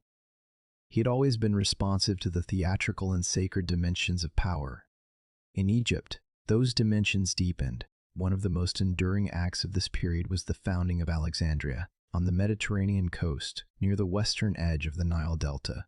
Alexander selected the site for what would become one of the greatest cities of the ancient world. At the moment of foundation, it was still a plan, a gesture, a mark made on the landscape by a conqueror who already thought beyond immediate campaigning. Yet even then, the decision was visionary. The location promised commercial strength, access to the sea, and connection to the wealth of the Nile. Alexandria would later become a center of Hellenistic culture, scholarship, trade, and royal power. But in its beginning, it was also something deeply characteristic of Alexander, a city that joined conquest to imagination. He did not merely occupy territory. He inscribed his name into geography. Foundations like this mattered because they revealed that his campaign was not only destructive, it was also creative in a political sense. A city named for Alexander was more than a monument to vanity. It was a durable instrument of rule, settlement, and memory. It projected the permanence of his presence into lands far from Macedon. Where older powers had governed, he intended to leave behind a new urban and cultural order marked by his own authority. Alexandria in Egypt was only the most famous of such foundations, but it stands out because of what it came to represent: the meeting of Greek and Egyptian worlds under the long shadow of his conquest. During his time in Egypt, Alexander also made the journey to the Oracle of Ammon at Siwa, deep in the western desert. The expedition was difficult, and the meaning of the visit has echoed through history with a kind of sacred ambiguity. The god worshipped there was associated in Greek understanding with Zeus Ammon, a fusion of Greek and Egyptian religious ideas. Ancient sources later emphasized that Alexander received some form of divine affirmation, perhaps concerning his status as son of Zeus. The exact words spoken, if any, cannot be recovered with certainty, and ancient authors themselves were not in full agreement. But certainty is not required to grasp the importance of the episode. Alexander wanted confirmation of his exceptional destiny, and Siwa provided a setting in which kingship, religion, and myth could converge. This journey is one of the clearest signs that his understanding of himself was widening beyond ordinary monarchy. He had always been ambitious, always conscious of heroic models, but Egypt and Siwa intensified the sacred dimension of that self-conception. He was not yet demanding universal worship in any formal sense, but the boundary between human greatness and divine favor was growing thinner around him. Whether he fully believed every exalted implication or simply understood their political usefulness is impossible to separate neatly. In figures like Alexander, belief and usefulness often reinforce one another. He was a man who acted as though destiny accompanied him, and the world increasingly responded to him in those terms. The Egyptian interlude also offered something rarer in Alexander's life, a moment of consolidation without immediate disaster pressing on him. He had secured the coast, removed major Persian bases in the eastern Mediterranean, taken Egypt, and gathered immense prestige. Yet even here, rest was temporary. Darius remained alive in the east, and the Persian Empire still possessed its great inland capitals, its treasuries, and its armies. Egypt added wealth and symbolic power to Alexander's position, but it did not finish the war. Rather, it prepared him for its next and most decisive phase. By the time he left Egypt in 331 BC, Alexander had accomplished something remarkable. He had transformed a campaign that began as an invasion of Western Asia into a vast imperial advance. The coastal cities that mattered most to Persian naval power had been subdued. Egypt, one of the richest and most storied lands of the ancient world, had accepted him as ruler. He had founded a city that would preserve his name for centuries.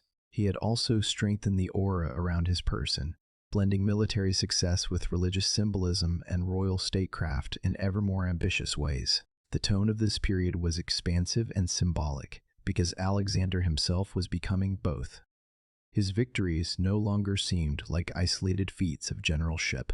They were starting to look like stages in the creation of a new world order. Tyre showed his unforgiving determination.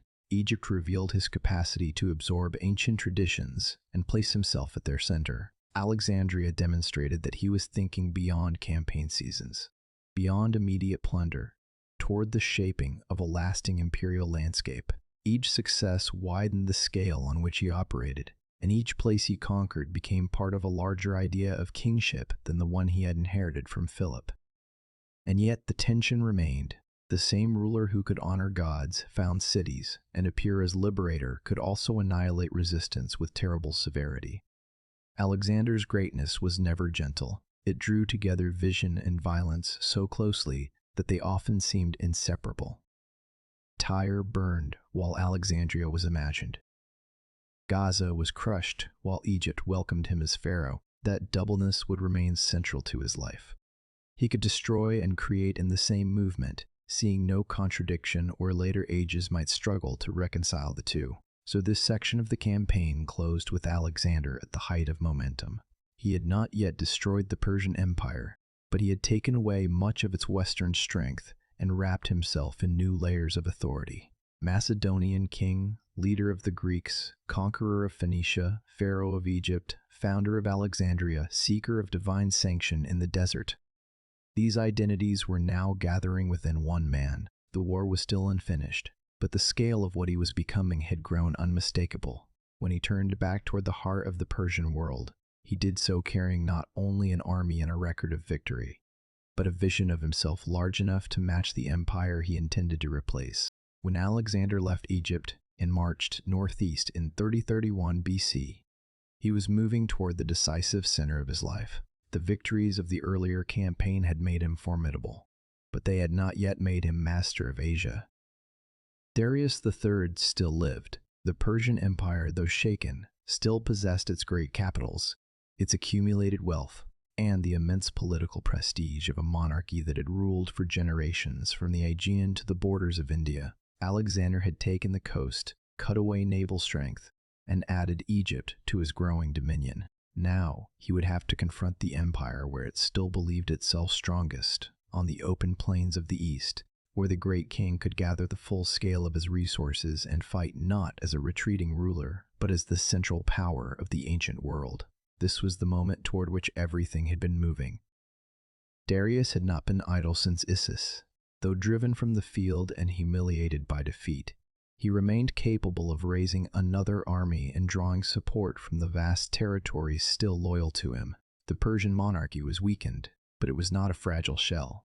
It had deep administrative roots, ancient legitimacy, and the ability to call on peoples from across its empire. Darius also attempted negotiation. He sent messages offering terms, reportedly including ransom for his captured family and territorial concessions. Ancient writers, who admired Alexander's greatness in retrospect, often used these exchanges to dramatize the contrast between a king trying to preserve part of his inheritance and a conqueror already reaching for all of it. Whether every phrase of those reported letters is exact matters less than the general truth they express. Alexander had passed the point where compromise suited him.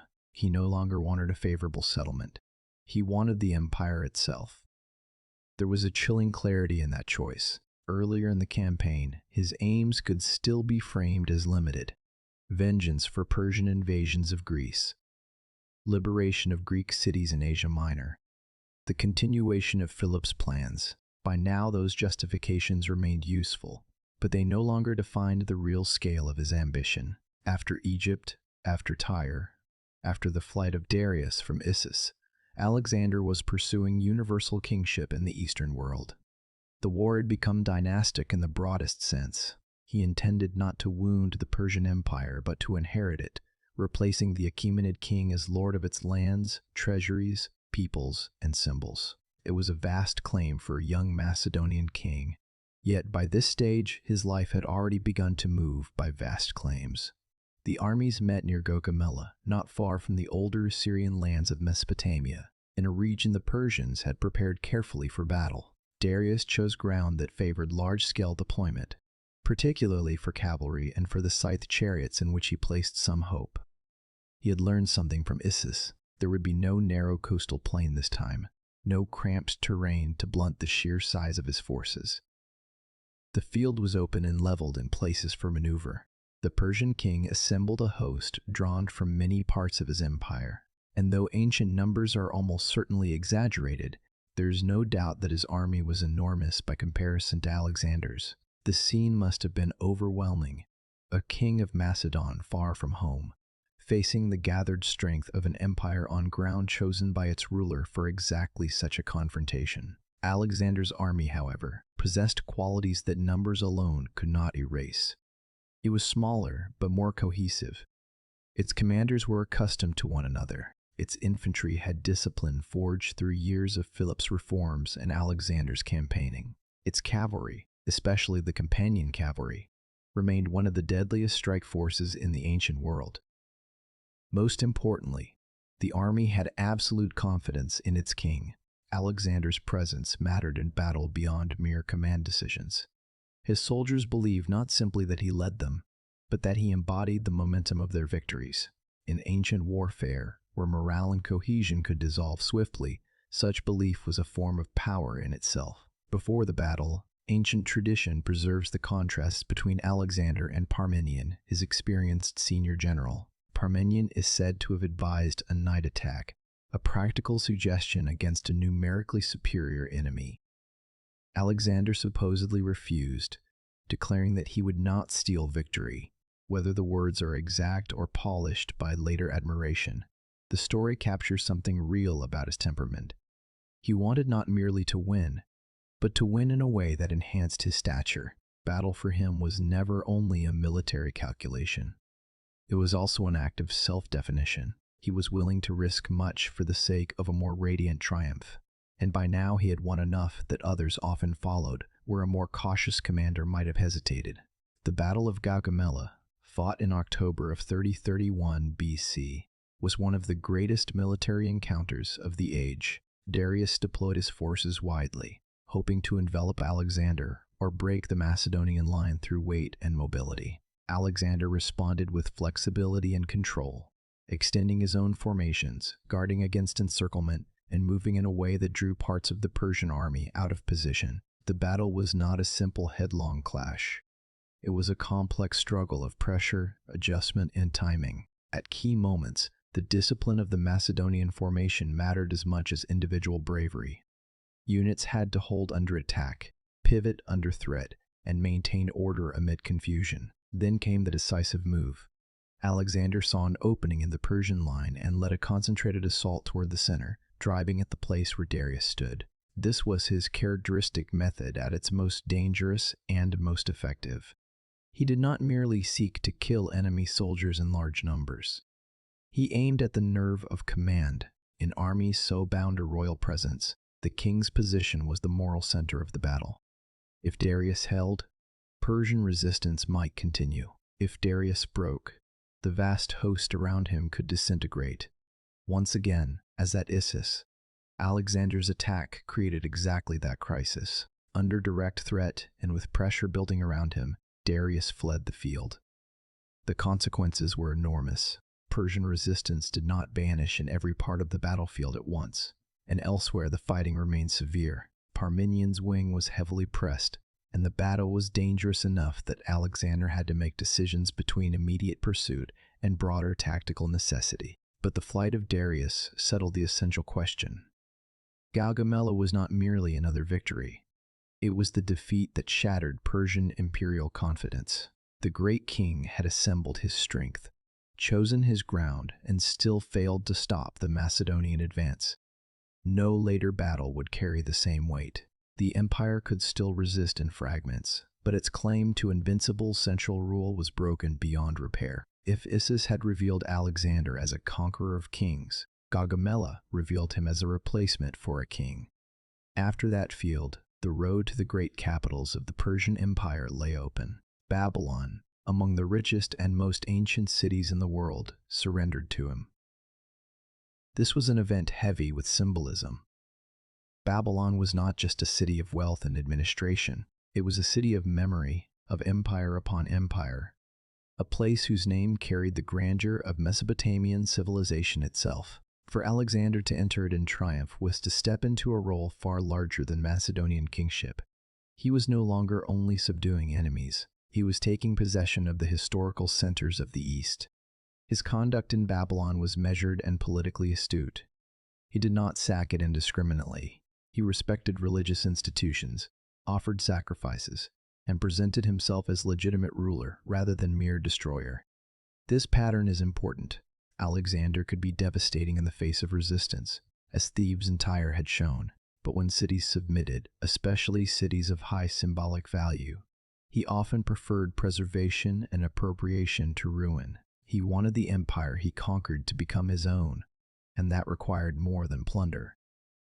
It required continuity, or at least the appearance of continuity. Under new mastery, Babylon thus became an early example of his ability to enter a foreign imperial tradition and make use of its prestige. From Babylon he moved to Susa, another of the great Achaemenid centers, and one of its principal treasuries. The wealth that fell into his hands there was staggering. Gold, silver, and accumulated royal riches on a scale unfamiliar even to a victorious Macedonian army were now his. The seizure of Susa did more than enrich him and reward his men. It changed the practical foundations of his rule. Until this point, he had been conducting a daring invasion from the resources of a comparatively small kingdom, supplemented by what he could capture on campaign. With Susa and the Persian treasuries more broadly, he gained access to the stored wealth of the empire he was replacing. This gave him not only immediate means to pay troops and secure loyalty, but also the material basis for continued expansion. Conquest, which had so far depended heavily on momentum, now began to draw strength from the enormous fiscal reservoirs of the East. Yet no city carried more emotional and symbolic force than Persepolis. If Babylon represented ancient urban majesty, and Susa represented the functioning wealth of empire, Persepolis represented the ceremonial heart of Achaemenid kingship. It stood as a monument to Persian imperial power, raised in stone and ornament. Its terraces and palaces expressing dynastic grandeur on a scale intended to humble all who approached. For a Greek audience, and for Macedonians raised within the memory of Persian invasion, Persepolis also embodied the old enemy in concentrated form. Alexander's arrival there therefore carried a different tone than his entrance into Babylon. This was not only appropriation, it was reckoning. The city fell into his hands, and what followed has remained one of the most famous and morally ambiguous episodes of his career: the burning of the palace complex. Ancient writers disagree in emphasis. Some portray it as a deliberate act of vengeance for the Persian destruction of Greek temples during the invasions of the previous century. Others describe it as a drunken impulse at a banquet, encouraged by companions and by the courtesan ties, before Alexander later regretted it. The truth may contain elements of both symbol and excess. Alexander was capable of theatrical retaliation, especially when it linked his actions to larger historical memory, but he was also capable of being swept by emotion, wine, and the pressure of performance among intimates. Whatever the exact cause, the burning of Persepolis was immensely resonant. It staged the destruction of Persian royal prestige before the world. This act revealed again the tension inside Alexander's kingship. He wanted to succeed the Persian kings, yet he also wanted to present himself as their conqueror in the eyes of Greeks and Macedonians. Preservation and destruction competed within him. At Babylon, he could be respectful heir. At Persepolis, he could become avenger. Both impulses were politically useful, and both were emotionally real. He stood between constituencies and between identities. To the Macedonian and Greek imagination, he was still the ruler who had defeated the ancient enemy. To the peoples of the East, he increasingly needed to appear as a rightful sovereign. The difficulty of holding both roles at once would grow more intense with each year. Even after Gaugamela and the capture of the capitals, one final element remained unresolved. Darius himself was still alive. As long as the great king lived, even in flight, there remained a focus for loyalty, a surviving body around which resistance might gather. Alexander therefore continued the pursuit eastward. This pursuit was more than practical necessity.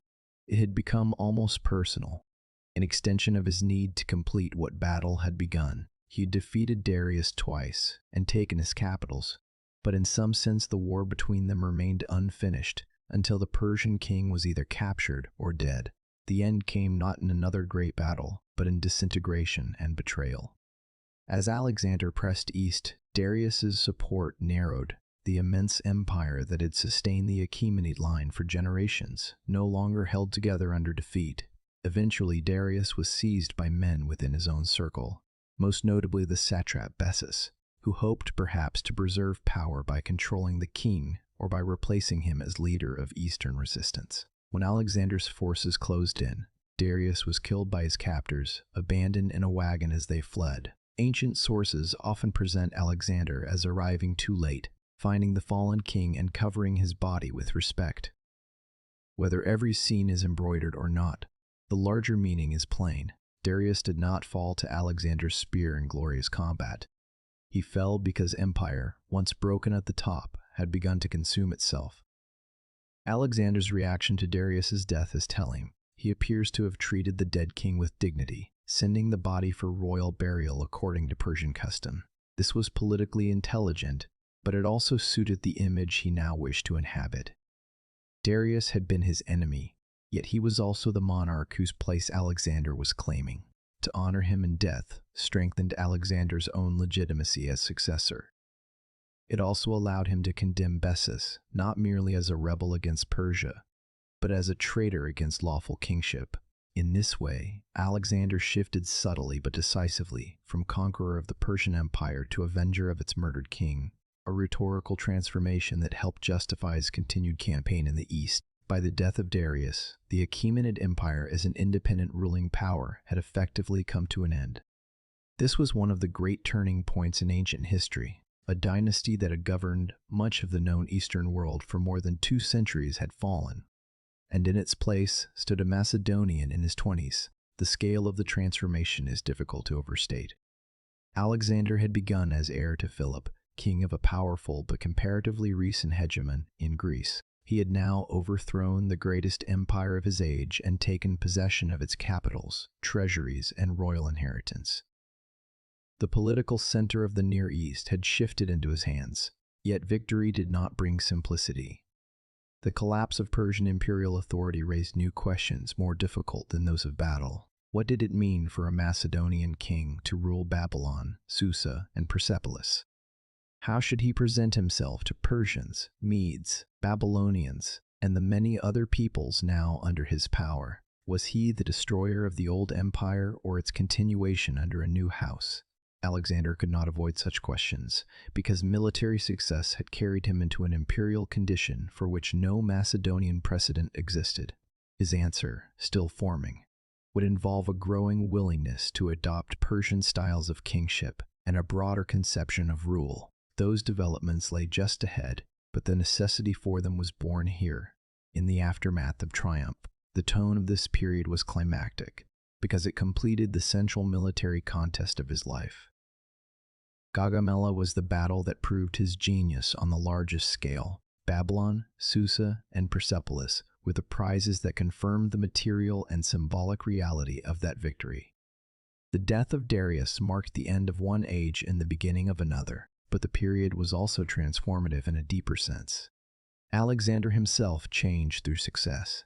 With each capital entered and each treasury opened, he stepped farther away from the identity of simply Macedonian king and farther towards something grander, stranger, and more difficult to sustain, ruler of a world too large for any inherited political model to contain. There is a kind of inevitability in retrospect that can make these events seem preordained, as though Alexander had only to appear and the Persian Empire was destined to crumble before him. The reality was harsher and less certain. Gaugamela might have gone differently. Darius might have held his ground. Persian resistance might have coalesced again around surviving authority. Alexander's success was not guaranteed by destiny alone. Whatever he or his admirers later believed, it depended on tactical brilliance, disciplined troops, personal daring, administrative appropriation, and the ability to move faster than a giant empire could recover. The wonder is not that Persia was weak, but that he proved strong enough to bring down so ancient and immense a power. When this phase ended, Alexander stood at the summit of conquest, but not at the end of his journey. The Persian Empire had fallen, Yet the lands beyond its old centers still remained to be mastered. The eastern satrapies were not quiet, and the habits of imperial government had yet to be secured under his rule. Still, by 330 BC, one truth had become unmistakable. The world that had once spoken of Philip, of Greece, of Persia, and of the great king now had to speak of Alexander first. He had won the climactic war, entered the palaces of his enemies, buried the last Achaemenid ruler, and taken into himself the burden of an empire greater than any he had been born to inherit. After the death of Darius, Alexander's campaign entered a more difficult and less easily celebrated phase. The great capitals of the Persian Empire had fallen. Its treasuries were in his hands, and the dynasty he had overthrown was broken. To many in the West, this might have seemed the natural end of the war. The enemy king was dead, the old imperial centers were occupied, and Alexander had already surpassed what Philip had imagined. Yet Alexander did not stop.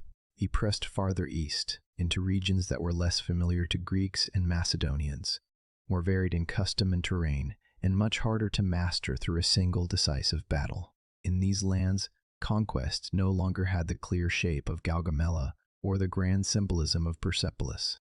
It became fragmented, exhausting, and uncertain. The empire he had won in theory now had to be made real in practice, and that work would test him in new ways. The eastern satrapies of Bactria and Sogdiana lay beyond the old Persian heartlands, in territories corresponding broadly to parts of modern Afghanistan, Uzbekistan, and neighboring regions. These were not empty margins at the edge of empire, but complex lands of settled cities, fertile river valleys, fortified strongholds, and mobile peoples whose loyalties were often local, shifting, and hard to control.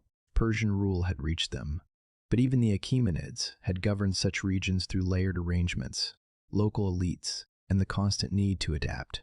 For Alexander, advancing into this world meant entering a zone where the habits that had served him so brilliantly in the West were less reliable. Open battle against a single royal army had brought him victory before. Now he faced scattered resistance, elusive enemies, hostile terrain, and the long strain of campaigning far from the centers of supply and recognition. One of the chief figures in this resistance was Bessus, the satrap of Bactria, who after the death of Darius tried to present himself as a successor to Persian authority in the east. His position was compromised from the beginning. He had been involved in the betrayal of Darius, and that fact allowed Alexander to cast him not simply as an enemy, but as a criminal and usurper. This was politically useful. Alexander had already begun to shift from conqueror of the Persian Empire to claimant of its lawful succession, and Bessus gave him a target through which that claim could be dramatized. He could now pursue Eastern war not merely as extension of conquest, but as punishment of rebellion against the royal order he himself had inherited. Bessus, however, was not easily cornered. He retreated eastward, and the vast spaces of the region turned pursuit into ordeal. Marching armies across these territories required endurance on a scale even Alexander's men were beginning to find difficult. Rivers had to be crossed, mountainous routes navigated, local rebellions suppressed, and lines of communication maintained through lands where central authority had always been thinner than in Mesopotamia or Western Asia. Alexander was still capable of astonishing speed, but speed alone could not solve every problem here. The further he pushed, the more his empire stretched behind him, and the more the campaign resembled not a straight road to glory, but a widening web of risks. Eventually, Bessus was seized by his own associates and handed over. As with Darius, betrayal overtook the man before Alexander could defeat him in a climactic battle. Alexander treated him with severity, and this too was significant. Bessus was punished not merely as a defeated foe, but as the murderer or betrayer of his king. In doing so, Alexander again emphasized that he now stood in continuity with Persian kingship. He was no longer speaking only as the avenger of Greece or the destroyer of Persia. He was speaking as protector of royal legitimacy, even when that legitimacy had once belonged to his enemy. This change in political language reflected a deeper transformation already underway in his mind and court. Yet the removal of Bessus did not end resistance. In some ways, the war only became more difficult after him. Local leaders such as Spidomenes continued the struggle, and they did so in ways that frustrated the Macedonian style of warfare. Instead of offering themselves in a single decisive engagement, they relied on mobility, local knowledge, sudden attacks, and the support or fear of communities that could not always be held securely by distant conquerors. Guerrilla warfare, though an imprecise modern label for ancient conditions, captures something of the strain Alexander now faced. He could win battles and take cities, but holding a region where enemies dissolved and reappeared was another matter. The familiar clarity of triumph was replaced by a campaign of pursuit, retaliation, fortification, and repeated unrest. These years in Central Asia reveal the harsher side of Alexander's rule. Cities and settlements suspected of resistance could be dealt with brutally. Populations were relocated, fortresses stormed, and punitive measures applied with a severity meant to break the cycle of revolt. At the same time, he founded new settlements, often called Alexandria, as instruments of control and colonization. These foundations were both practical and symbolic. They housed garrisons, anchored routes, projected royal presence, and carried his name into remote territories. But they also show how he increasingly approached conquest as a matter of structuring space itself. He was trying to create an imperial geography that would outlast the immediate campaign, though in many places the permanence of those foundations remained uncertain while resistance continued. For Alexander's men, this phase of the campaign was deeply wearing. The great treasures of Persia had been taken, the great king was dead, and yet the army was still marching farther from home into landscapes many of them had never imagined. The earlier stages of the war had brought visible victories over famous enemies. In Central Asia, the rewards were less obvious and the burdens more constant. Heat, cold, distance, and unfamiliar conditions ground against morale. The men followed Alexander still, but the bond between king and army was beginning to show strain. He asked of them not only courage, but prolonged endurance in a war that no longer resembled the avenging expedition with which it had begun. Alexander himself was changing under these pressures. Victory in the Persian heartland had enlarged his sense of kingship, and the Eastern campaigns accelerated that change. He began more consciously to adopt Persian customs and court forms, at least in part. This included dress, ceremonial practices, and a greater willingness to integrate Persian nobles and elites into his ruling order. Such choices were practical. He could not govern a conquered empire of immense size by relying on Macedonians alone. Local elites had to be included, honored, and bound to him, but the changes also reflected Alexander's own imagination. He had never been content to remain confined within inherited limits. Now that he ruled lands once governed by the Achaemenids, he increasingly acted as though he meant to become not merely their conqueror, but a king on their scale. This evolution was not welcomed by all around him. Many Macedonians had followed Alexander to defeat Persia, not to become Persians themselves, or to watch their king adopt foreign ceremony. What to Alexander may have seemed a natural enlargement of monarchy looked to some of his companions like drift, vanity, or betrayal of Macedonian custom. Tension deepened especially around the issue of proskynesis, the courtly act of obeisance practiced in Persian tradition. To Persians, such gestures could belong within the structure of royal hierarchy without necessarily implying worship in the Greek sense. To many Greeks and Macedonians, however, bowing or prostrating oneself before a living man approached an intolerable denial of free status. Alexander's interest in such practices therefore stirred resentment and confusion, even where he did not fully impose them. The very attempt signaled how far he was moving from the simpler role of Macedonian war leader. The friction between Alexander and some of his longtime companions became more visible in these years. Men who had grown up with him, fought beside him, and helped secure his victories did not always understand the direction in which he was going.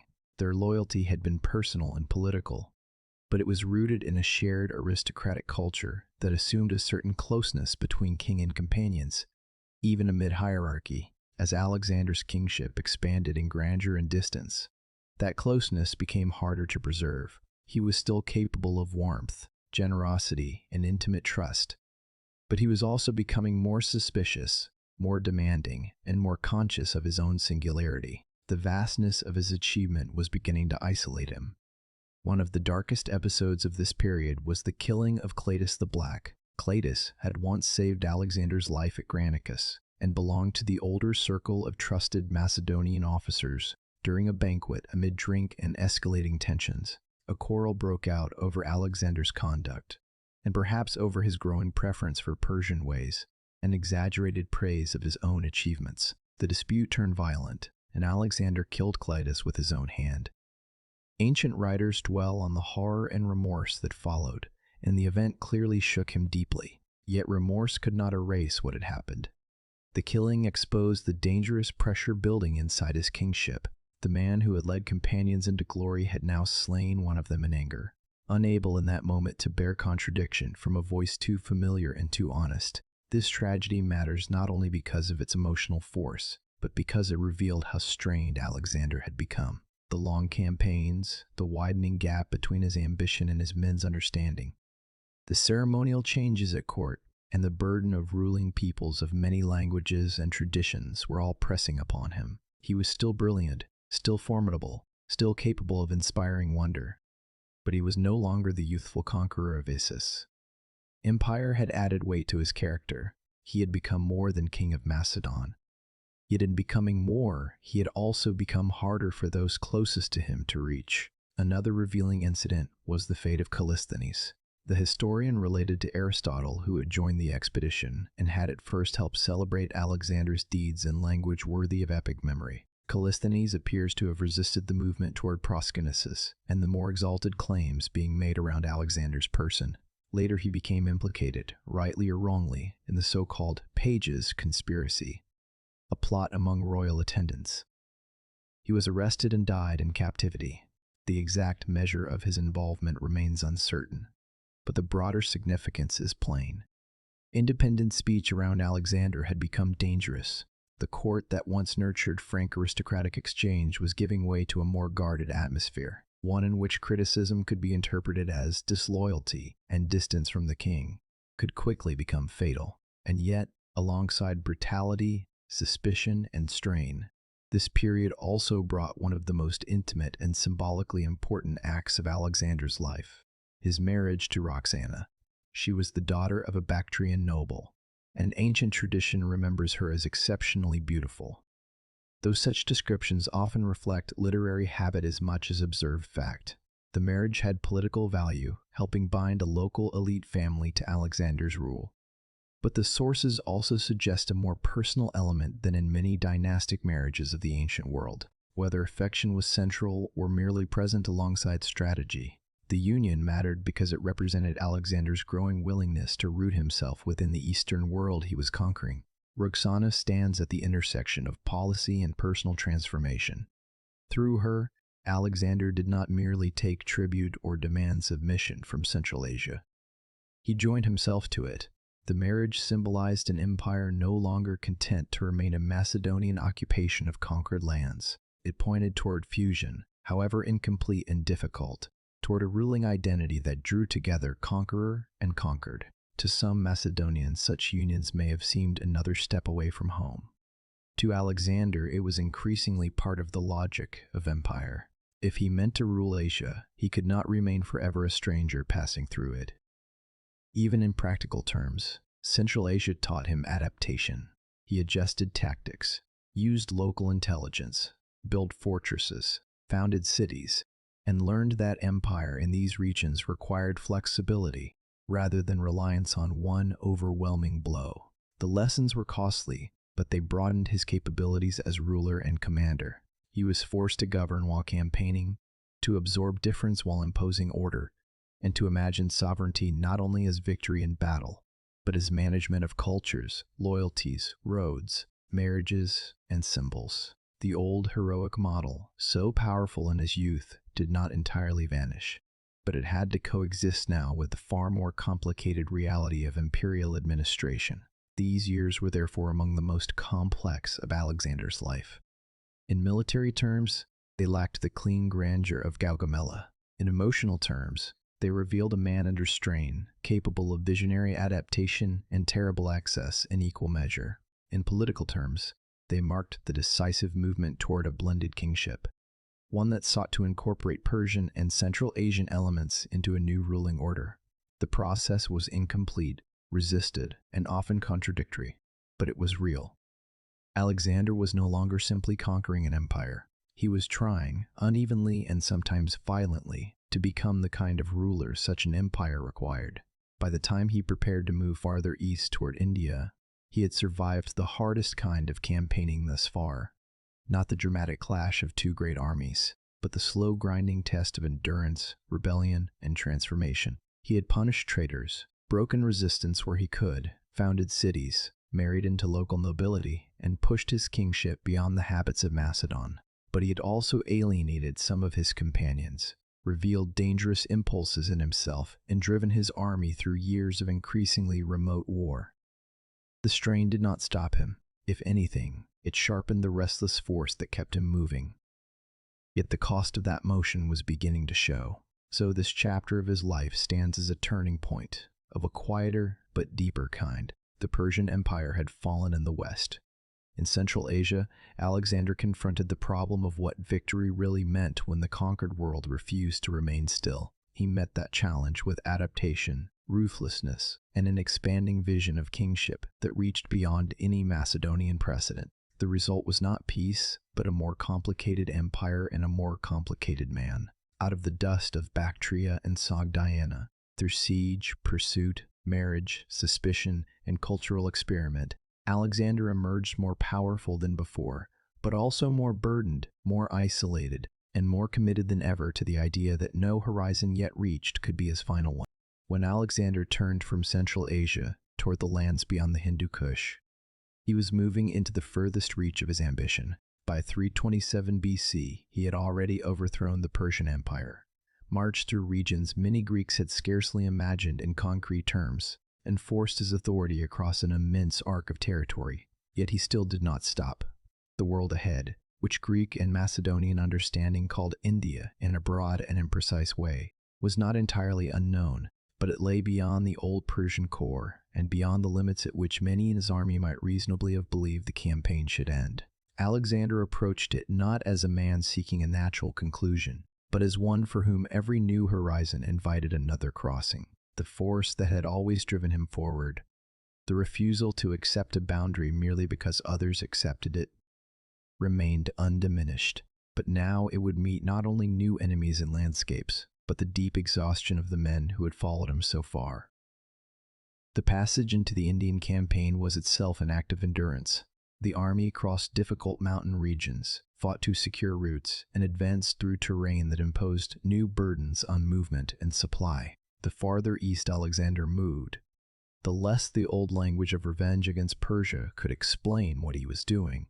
The campaign had become something more elemental and more personal, an attempt to continue conquering because conquest had become inseparable from his kingship, and perhaps from his sense of self. For the soldiers, however, the meaning of the war was harder to sustain in those terms. They had marched for years through unfamiliar lands, had seen companions die in battle and from hardship, and had been drawn ever farther from Macedon and Greece. The question that now hovered over the campaign was not simply whether Alexander could win again, but how long the army could continue to believe that each new victory justified the next. In the regions along the Indus and its tributaries, Alexander encountered a political landscape very different from that of the Persian heartlands. There was no single imperial center, like the Achaemenid monarchy, to overthrow in one climactic contest. Instead, there were kingdoms, local rulers, tribal confederations, fortified towns, and shifting alliances. Some leaders submitted, calculating that resistance to Alexander's army would bring devastation. Others chose to fight. As in earlier phases of the campaign, Alexander combined force with diplomacy, receiving embassies, confirming rulers in power when it suited him, and isolating enemies by rewarding submission. He did not enter India as a blind destroyer. He was still capable of practical statecraft, still able to absorb local arrangements into his own expanding rule. But this flexibility existed alongside a relentless demand for acknowledgement of his supremacy. Where that acknowledgement was withheld, war followed. One of the most striking features of this campaign was the novelty of the environment as experienced by the Macedonians. New animals, new climates, broader rivers, unfamiliar vegetation, and different patterns of warfare all contributed to a sense that the army had crossed into a world increasingly distant from anything it had known. Greek curiosity about India had existed before Alexander, but often at the edge of rumor, wonder, and incomplete geography. Now the army was moving through it bodily. The expedition again took on the quality of exploration as well as conquest. Yet curiosity, powerful as it could be in Alexander himself, was a weaker compensation for hardship among ordinary soldiers. Wonder does not lighten armor, shorten marches, or replace home. The greatest battle of this phase came against King Porus at the Hydaspes River. In 326 BC, Porus ruled in the Punjab region and refused to submit. He was not an enemy on the scale of Darius in imperial prestige, but he proved formidable in a different way. He commanded a substantial force, knew the country, and possessed war elephants, which introduced a terrifying and unfamiliar element into battle for the Macedonians. Elephants had appeared in the Persian world, but here they would be used in numbers and under conditions that made them central to the encounter. The Hydaspes was itself a challenge even before fighting began. The river, swollen and difficult, lay between Alexander and Porus, who waited on the opposite bank. A direct crossing under watch would have been costly and perhaps disastrous. Alexander answered the problem with one of the cleverest operational maneuvers of his career. He used deception, repeated movements, and feints to confuse Porus about the place and timing of the crossing. Then, during a stormy night and under difficult conditions, he moved a substantial force across at a point removed from the enemy's main expectation. This did not produce an effortless victory. The crossing itself was hard, the weather unfavorable, and Indian forces moved to meet him. But once again, Alexander showed the trait that had marked him since youth, the ability to read a difficult situation, reject the obvious path, and create advantage through audacity combined with calculation. The battle that followed was fierce, and unlike the great engagements in Persia, Porus fought with determination, and the elephants disrupted Macedonian formations, frightened horses, and created confusion among troops not accustomed to facing such animals in close combat. The field became a place of noise, mud, wounds, and strain, where discipline had to hold against both human resistance and the terror imposed by the beasts. Alexander's cavalry and infantry eventually adapted, surrounding, isolating, and wearing down the Indian force. The elephants, once wounded and disordered, became a danger to both sides. In the end, Porus was defeated, but not humiliated in the way Darius had been. He remained, in defeat, a figure of dignity. Ancient tradition lingers over Alexander's meeting with Porus after the battle. Asked how he wished to be treated, Porus is said to have answered, "Like a king." The wording may have been polished by later writers, but the spirit of the exchange accords with the outcome. Alexander admired courage, especially in defeated rulers who had fought nobly and withstood him without begging. He restored Porus to his position and even enlarged his authority, making him a subordinate ally within the new imperial framework. This was politically wise, since governing the region through an established local ruler was more practical than trying to replace every structure with Macedonian administration. But it also reveals something real in Alexander's temperament. He could be savage toward rebellion, but he could also be generous, where resistance had been honorable and useful submission could follow without disgrace. Porus was valuable precisely because he had been worthy of defeat. The victory at the Hydaspes was among Alexander's finest military achievements. It required logistical skill, deception, nerve, and tactical adaptation under unfamiliar conditions. It also brought him one of the most memorable encounters of his career, a meeting between conqueror and defeated king in which mutual recognition seemed to cross the line between enemies. Yet the battle also exposed the limits pressing upon his army. The cost was real. The men had fought not only another battle, but another battle at the end of a world already too long at war. Each triumph now seemed to open not satisfaction, but the possibility of yet another demand. Alexander marked the victory as he so often did, through naming and foundation. He founded cities in the region, including Nicaea and Bucephala, the latter associated with the death of his beloved horse Bucephalus. That loss carried emotional weight greater than that of ordinary campaign casualties. Bucephalus had accompanied Alexander from youth and had become almost part of his own legend, a living link between the boy who first astonished Philip's court and the king who had now reached India. To lose the horse here, at the edge of the known world for the Macedonians, was quietly symbolic. It suggested that even the most enduring companions of his rise could not accompany him indefinitely. The campaign was pushing beyond not only geography, but memory. After Hydaspes, Alexander wished to continue eastward. Reports reached him of powerful kingdoms beyond the Hyphasis River, especially the Nanda realm and the vast resources said to lie further on. For Alexander, such reports were not warnings in the ordinary sense. They were invitations. The existence of another great power ahead, rather than satisfying his ambition, sharpened it. He had always been driven by what remained unconquered. Each horizon attained gave meaning only by revealing the next. But by now, the distance between Alexander's imagination and the endurance of his men had become dangerously wide. At the Hyphasis, the army refused to go farther. This was not a momentary complaint or a small-scale mutiny over pay or rations. It was a collective act of exhaustion and limit. The men had marched for nearly a decade across continents. They had crossed mountains and deserts, fought Greeks, Persians, Central Asians, and Indians, endured wounds, climate, and endless uncertainty, and seen the campaign extend far beyond any original understanding of its purpose. They now faced the prospect of more rivers, more kingdoms, more unknown armies, and no visible end. Their refusal was therefore deeply human and deeply political. It said, in effect, that there are limits even to what devotion, fear, and glory can demand. The confrontation at the Hyphasis is one of the most revealing moments in Alexander's life. He argued, exhorted, and tried to awaken the old spirit of conquest. He reminded the men of what they had achieved and of what still might be won. He could still speak the language of greatness because greatness remained real to him. But his army had changed. These were not the eager soldiers who crossed the Hellespont. They were survivors of an immense undertaking, and their vision had narrowed toward home, rest, and the desire to keep what they had already won rather than gamble it again. Conus, one of his officers, gave voice to what many felt, urging that the men had reached the edge of what mortal bodies and spirits could reasonably bear. For perhaps the first time in his career, Alexander met a barrier he could not overcome by force of will alone.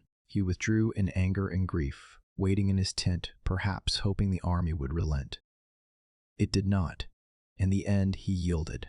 The decision to turn back was one of the most significant of his life, because it marked the moment where ambition encountered the human limit of empire building. Alexander himself may never have admitted that limit inwardly. He took omens, framed the decision in religious terms, and ordered altars erected, transforming retreat into a gesture of completion rather than simple refusal.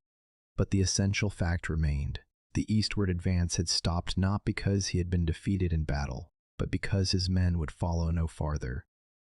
This moment altered the tone of the campaign. Until then, even the hardest phases of the expedition had been carried by the assumption that Alexander's desire would continue to determine direction. At the Hyphasis, the army asserted that conquest depended on more than one man's vision. Empire had a human cost, and that cost had finally reached a point where even victory could no longer justify itself to those paying for it. In this sense, the mutiny was not merely an interruption. It was a judgment on the whole scale of the enterprise. The return itself was not peaceful retreat. Alexander still campaigned on the way back, descending the rivers, fighting difficult engagements against resistant peoples such as the Malians, and sustaining serious danger, including a near-fatal wound when he recklessly exposed himself during the assault on a city. That episode once again showed both his greatness and his inability to moderate it, even after the refusal at the Hyphasis. Even after years of exhaustion, he still flung himself into danger as though personal courage could resolve the accumulated burden of the campaign. His survival only deepened the aura around him, but it also underscored how much his empire continued to depend on one irreplaceable life. The Indian campaign therefore stands at the intersection of epic achievement and irreversible strain. Alexander won one of the most impressive battles of his career at the Hydaspes, added new lands and new prestige to his empire, and proved again his ability to adapt to unfamiliar warfare. He also encountered a defeated king in Porus who mirrored back to him something he valued deeply: royal dignity under pressure. Yet India was also where his army's endurance broke, where the forward motion that had defined his life met collective refusal, and where the first unmistakable outer boundary of his expansion appeared. By the time he turned westward, Alexander remained undefeated, but he was no longer unopposed in the fullest sense. The resistance he now faced came not only from enemy rulers, but from fatigue, distance, weather, time, and the accumulated wear of human bodies and hopes. His ambition had carried him farther than any Macedonian king could have imagined. India revealed both the grandeur of that ambition and its cost. It was the place where Alexander remained magnificent, but where magnificence itself began to look inseparable from exhaustion, where the conqueror's will still blazed but could no longer command an infinite road ahead. When Alexander turned back from India and began the long movement westward, he did not return as a man coming home to rest. He returned as ruler of an empire so large that even victory no longer guaranteed coherence. The refusal of the Hyphasis had marked the outer limit of his army's willingness to continue eastward, but it had not diminished the scale of what he already possessed. From Greece and Macedon through Egypt, Mesopotamia, Iran, Central Asia, and into the Indian borderlands, his authority stretched across peoples who differed in language, custom, religion, and political memory. The question that now pressed upon him was different from the question that had defined his earlier years. No longer how to conquer the next kingdom, but how to hold together what had already been conquered. This was a subtler and in some ways heavier challenge. Battle could still bring clarity. Empire required patience, compromise, and a vision of rule broad enough to bind strangers into something that could survive beyond a single march. The first stage of the return was itself a reminder that Alexander's life rarely moved from one hardship into comfort. Part of the army and fleet traveled under Nearchus along the coast and by sea, while Alexander led others through Gedrosia, the harsh desert region along the route through what is now southern Iran and Pakistan. Why he chose this route has long been debated. Perhaps he wished to emulate legendary Eastern rulers who had attempted similar marches. Perhaps he sought to explore and connect land and sea operations. Perhaps pride, restlessness, or misjudgment played their part. Whatever the motives, the march through the Gedrosan desert became one of the most terrible ordeals of the campaign. Heat, thirst, scarcity of food, exhaustion, and the breaking down of men and animals turned it into a test not of battlefield valor, but of sheer survival. The losses were severe. More soldiers died there than in many celebrated battles. Camp followers, animals, and supplies were consumed by the desert almost indifferently, and the suffering exposed again the dangerous edge of Alexander's character. He still inspired loyalty by sharing hardship. Stories remained of his refusal to drink water when there was not enough for the men, and such gestures mattered deeply in preserving devotion. He could still embody kingship as shared endurance. Yet that very endurance had led the army into catastrophe by choice. Gedrosia therefore stands as both proof of his ability to command through suffering and evidence of the cost imposed when ambition outran prudence. The men followed him through the desert, but the desert stripped away any illusion that conquest could continue indefinitely without exacting terrible payment. When Alexander emerged from this ordeal and began to regroup the empire, he faced a world altered by his long absences. Satraps and officials left to govern in conquered territories had not always ruled well. Some had enriched themselves, abused power, or governed as though the king would never return to hold them accountable. The sheer scale of the empire made such corruption almost inevitable. Distance creates opportunity, especially when local administration rests on fragile loyalties and communication with the center is slow. Alexander responded with a mixture of fury and reform. Officials were investigated, some were punished or executed, and efforts were made to restore discipline. These actions served justice in part, but they also had a theatrical purpose. The king had returned, and the empire was to feel his presence again not only in triumph, but in judgment. This phase of his life shows clearly that Alexander understood empire could not be preserved by conquest alone. Territories had to be administered, roads secured, treasuries managed, and elites balanced against one another. He had inherited no ready-made model for ruling such a mixed dominion. Macedonian kingship, even in Philip's enlarged form, had never faced this scale of plurality. Persian imperial practice offered useful precedents, and Alexander increasingly drew on them. But he could not simply become a second Achaemenid. His position remained that of conqueror, foreign king, and charismatic war leader all at once. The challenge of consolidation therefore lay not only in institutions, but in imagination. He needed to convince Macedonians, Greeks, Persians, and others that his empire was not just a chain of occupied lands, but a political order with a future. One of the clearest expressions of this effort came at Susa in 324 BC, when Alexander staged the mass marriages between Macedonian officers and Persian noblewomen. He himself married Statira, daughter of Darius III, and also Parysatis, another woman of Achaemenid royal line. Many of his companions were matched with women from elite Persian families. The event was ceremonial, political, and deeply symbolic. It was meant to display not merely domination, but fusion. The joining of Macedonian conquerors and Persian aristocracy into a new ruling class. Alexander was trying to give visible form to an idea that had been developing in him for years. That empire on this scale could only endure if East and West were bound together, not held forever apart as victor and victim. The marriages at Susa were ambitious in concept, but their deeper success was uncertain even at the time. Many Macedonians did not embrace the policy with the same seriousness Alexander did, and after his death several of these unions would not endure. Still, the event mattered because it revealed how far his thinking had moved from the simple logic of conquest. Earlier in his career, he had fought as avenger of Greece against Persia.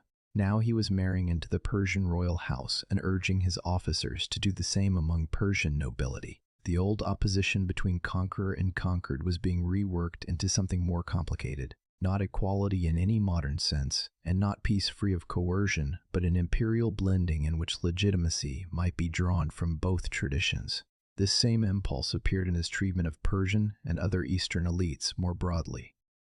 Alexander increasingly elevated them to positions of honor and incorporated them into his army and court. Iranian nobles were trained in Macedonian ways of fighting. Persian dress and ceremonial remained present in court life. Administrative practices showed continuity with what had existed under the Achaemenids.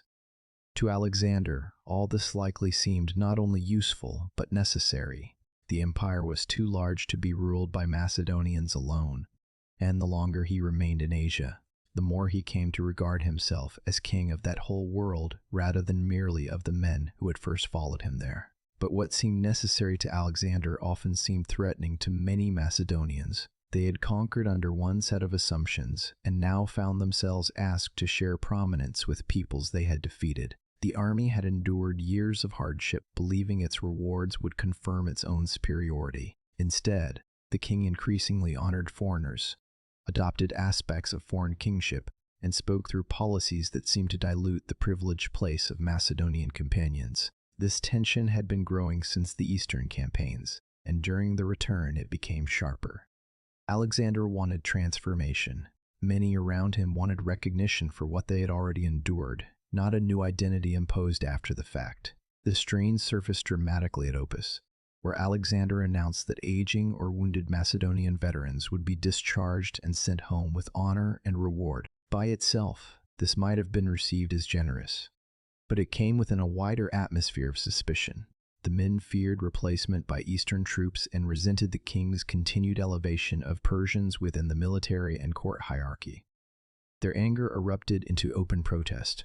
The mutiny at Opus was one of the last great confrontations between Alexander and the Macedonian core of his army, and it revealed how fragile even his extraordinary authority could become when it pressed too hard against the loyalties on which it had been built. Alexander's reaction was swift, emotional, and theatrical, in a manner typical of him at moments of crisis. He rebuked the men fiercely, reminded them of all he and Philip had done to raise Macedon from relative obscurity to greatness, and accused them of ingratitude. He reportedly dismissed some and surrounded himself with Persians, pushing the conflict toward a breaking point. Then, as so often in his life, rage gave way to a kind of ceremonial reconciliation. The soldiers submitted, begged forgiveness, and were restored. A great banquet followed in which Macedonians and Persians were brought together in symbolic communion. The episode is revealing because it shows both the power and the instability of Alexander's rule. He could still bend the army back toward loyalty, but only through a highly charged performance of accusation, alienation, and reunion. The old bond between king and companion survived, but it no longer rested on uncomplicated trust. This was the emotional climate of the empire in its last phase under Alexander. Grandeur joined to strain, vision joined to resentment. He continued to imagine a unified imperial order, but the materials with which he worked were resistant. Macedonians feared displacement. Eastern elites may have welcomed advancement, but they too had to judge whether Alexander's blended empire would outlive him. Greeks remained within the imperial system yet were not identical with Macedonians. Regions conquered in war required administration, security, and taxation. The very scale of his achievement had made every political decision heavier. No local settlement remained merely local, because all now fed into the question of whether the empire could become stable. There were also more intimate signs of wear and transition. The death of Hephaestion in 324 BC struck Alexander with overwhelming force.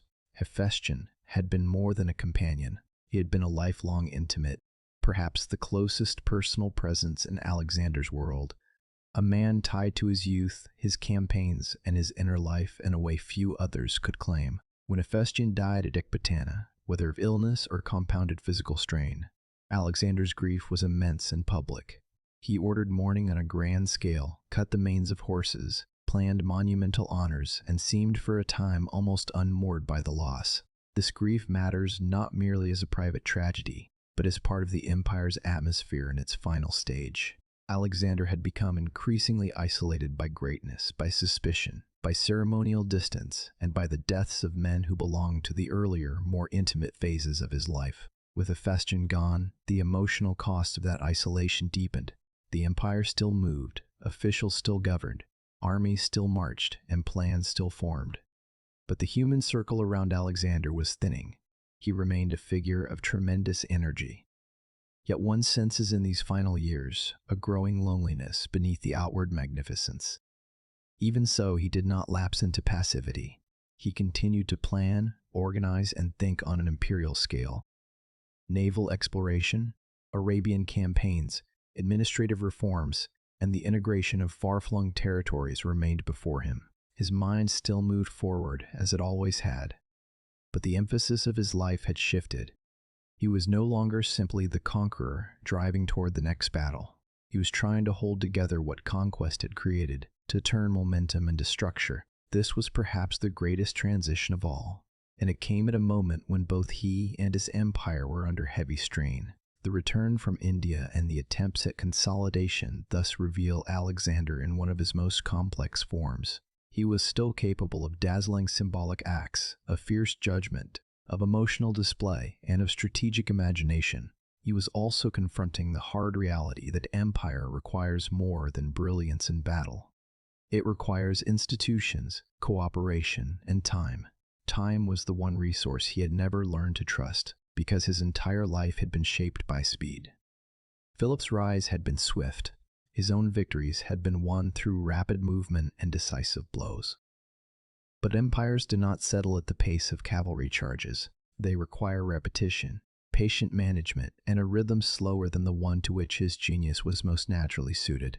This mismatch between Alexander's temperament and the needs of consolidation may be one of the deepest tensions of his final years. He could imagine a fused empire of Macedonians and Asians, but his own nature remained restless, drawn toward new projects even as earlier ones still needed securing. He could punish corrupt officials and stage marriages of union, but neither justice nor symbolism could instantly produce stable allegiance. He could reconcile with mutinous soldiers, yet their resentment did not simply disappear.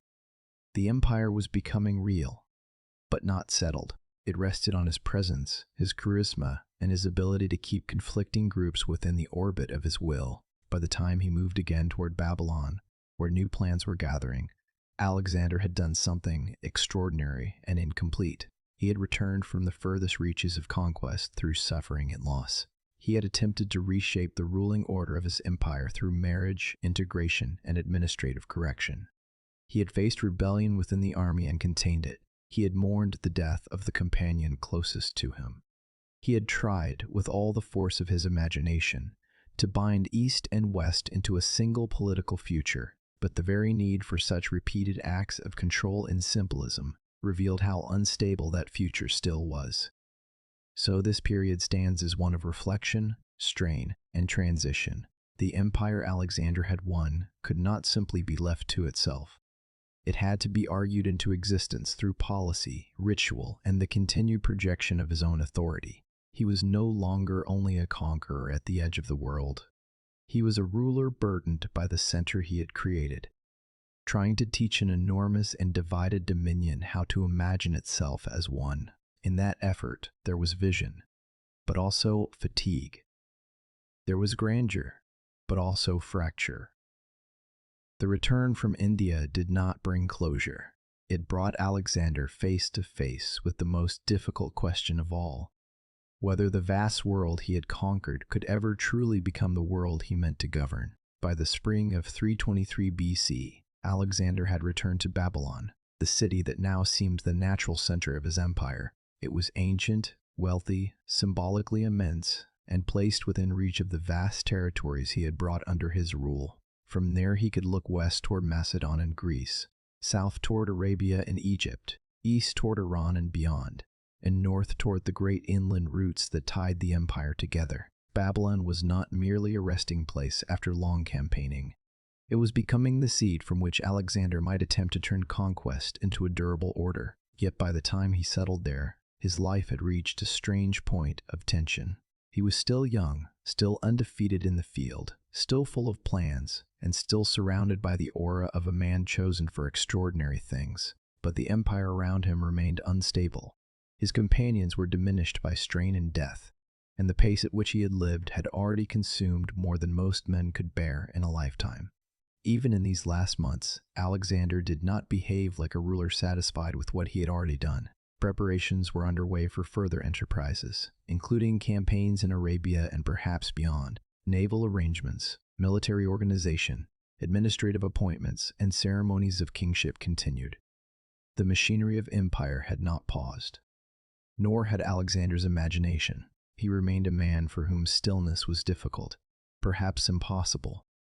Every consolidation seemed to open into another design. Yet there is something almost haunting in the final picture of him at Babylon, a ruler at the height of worldly success, seated among the riches and symbols of Eastern Empire, still planning for the future as though the force that had carried him from Pella to India could simply continue without end. Then, abruptly, it did not.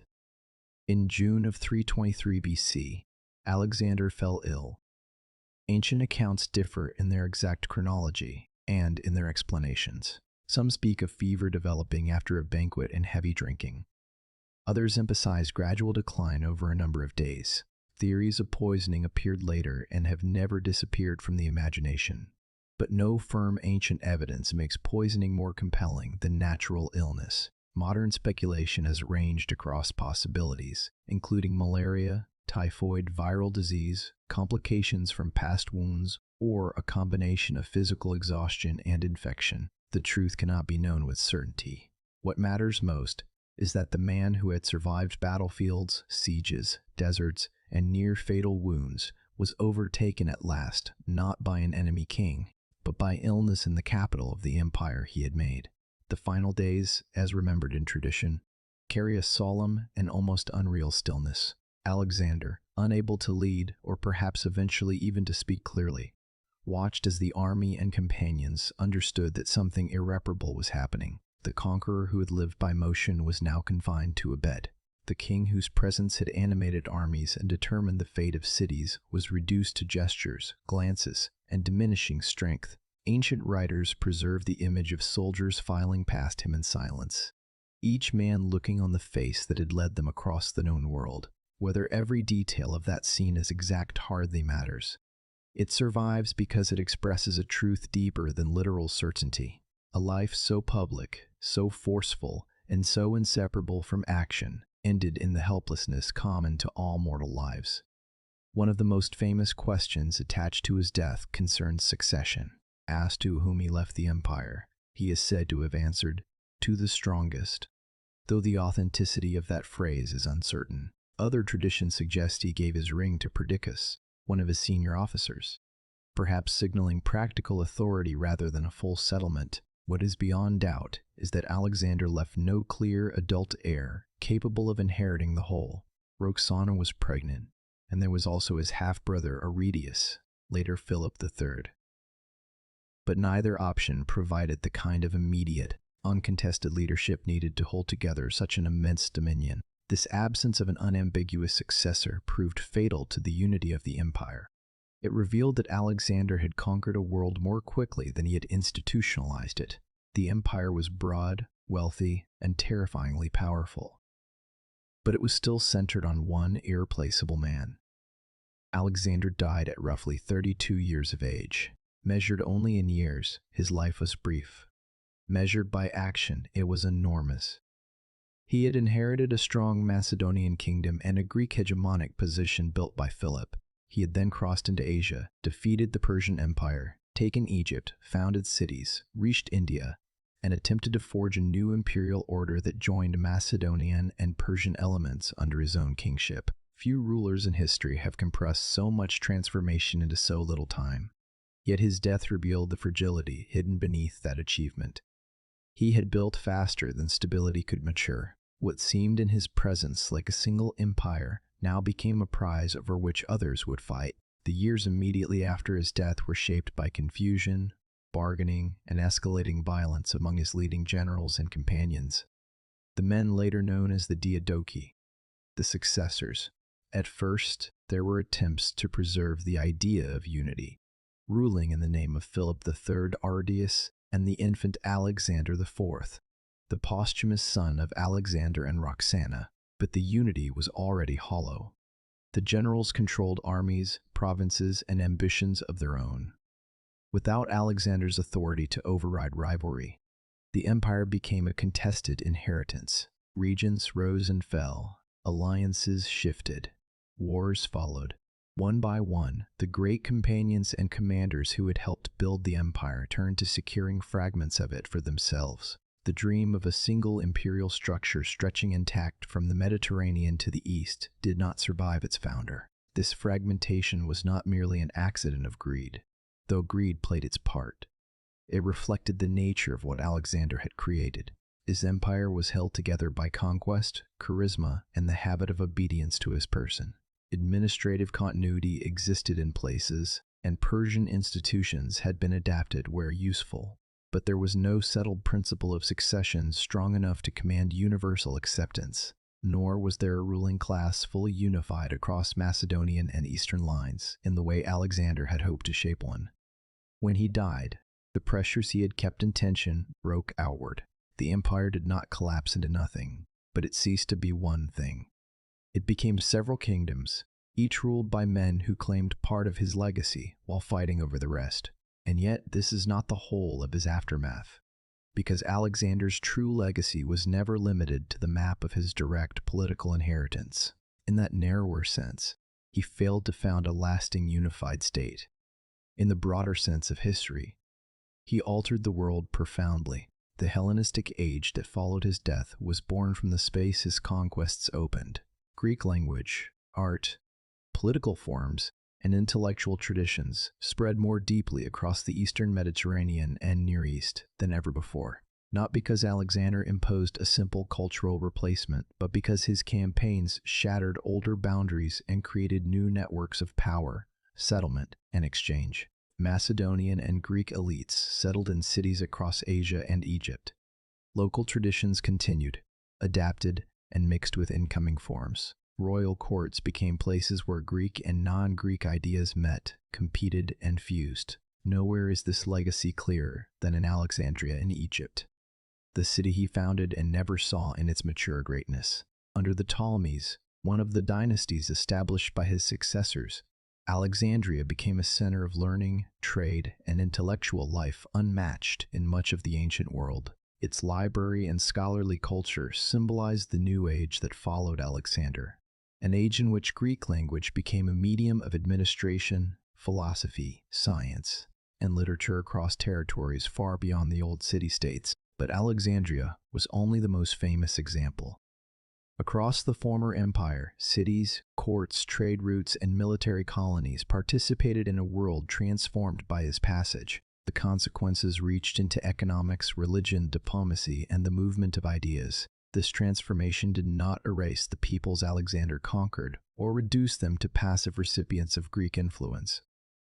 The Hellenistic world that emerged was not simply Greece enlarged.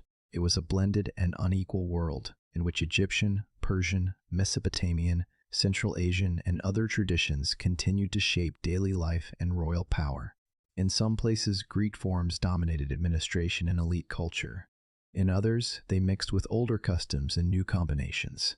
Alexander's own life had already pointed in this direction through his adoption of Persian court forms, his marriages, and his attempts at integration. His successors often pursued narrower dynastic interests than he had, but they inherited a world in which cultural boundaries had been violently opened. The age after him was therefore not just an aftermath. It was a new historical condition. His military legacy was equally enduring. Alexander became almost at once the standard by which later generals and conquerors measured themselves. His campaigns were studied for their speed, tactical flexibility, use of cavalry, coordination of different troop types, and relentless exploitation of victory. Roman leaders, medieval rulers, early modern commanders, and modern historians all return to his career as a point of reference. Yet admiration for his generalship has always existed beside unease at his destructiveness. He could inspire devotion and commit massacre, found cities and burn palaces, honor defeated rulers, and annihilate resistant populations. His legacy therefore resists easy praise. Greatness in Alexander never appears in a harmless form. It is inseparable from violence, and the scale of his achievement cannot be separated from the scale of suffering that attended it. The moral ambiguity of his life is part of why he endures so strongly in memory. He was not merely successful, he was extreme. His ambition seemed to exceed the ordinary measures by which lives are judged. He pursued glory with a concentration that bordered on compulsion. He believed, or acted as though he believed, that no horizon reached should remain the final one. Such force can remake the world, but it rarely leaves peace behind it. Alexander's career opened routes, blended cultures, overturned states, and inspired centuries of admiration. It also left cities ruined, dynasties ended, armies exhausted, and an empire that almost instantly dissolved into war. To remember him honestly is to keep both truths in view. Even the stories told about him after death reflect this dual inheritance of history and legend. In Greek and Roman literature, he became the ideal conqueror, the heroic king, the restless genius. In Egyptian tradition, he entered the memory of pharaonic rule. In Persian and later Islamic literature, reshaped through different values and imaginations, he could appear as world ruler, seeker, philosopher king, or ambiguous destroyer. Medieval romances turned him into a figure of marvels, journeys, and impossible reaches. That wide range of remembrance shows how completely he escaped the boundaries of a single culture's memory. Alexander became not just a historical ruler, but a vessel into which many civilizations poured their own ideas about kingship, fate, ambition, and the edges of the known world. Why did he leave so strong an impression? Partly because he died young, before time could make him ordinary, partly because his life moved with unusual narrative force. From royal birth to tutelage under Aristotle, from succession crisis to world conquest, from heroic aspiration to imperial burden.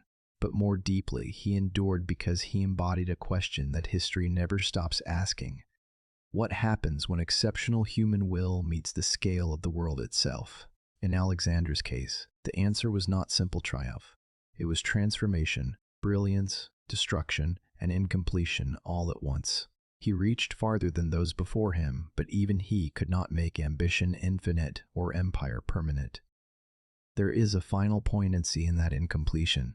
Alexander seems always to have lived as though the next step would reveal the full meaning of the last. One more battle, one more city, one more march, one more settlement, one more integration, and the shape of the whole would become clear. Yet death came before the whole could settle. He did not live to see whether his imperial fusion might have deepened, whether Arabia would have fallen, whether the Macedonian and Persian elements of his order might have held together longer under his continued rule. Because he died at the height of possibility, his life remains surrounded by counterfactual wonder.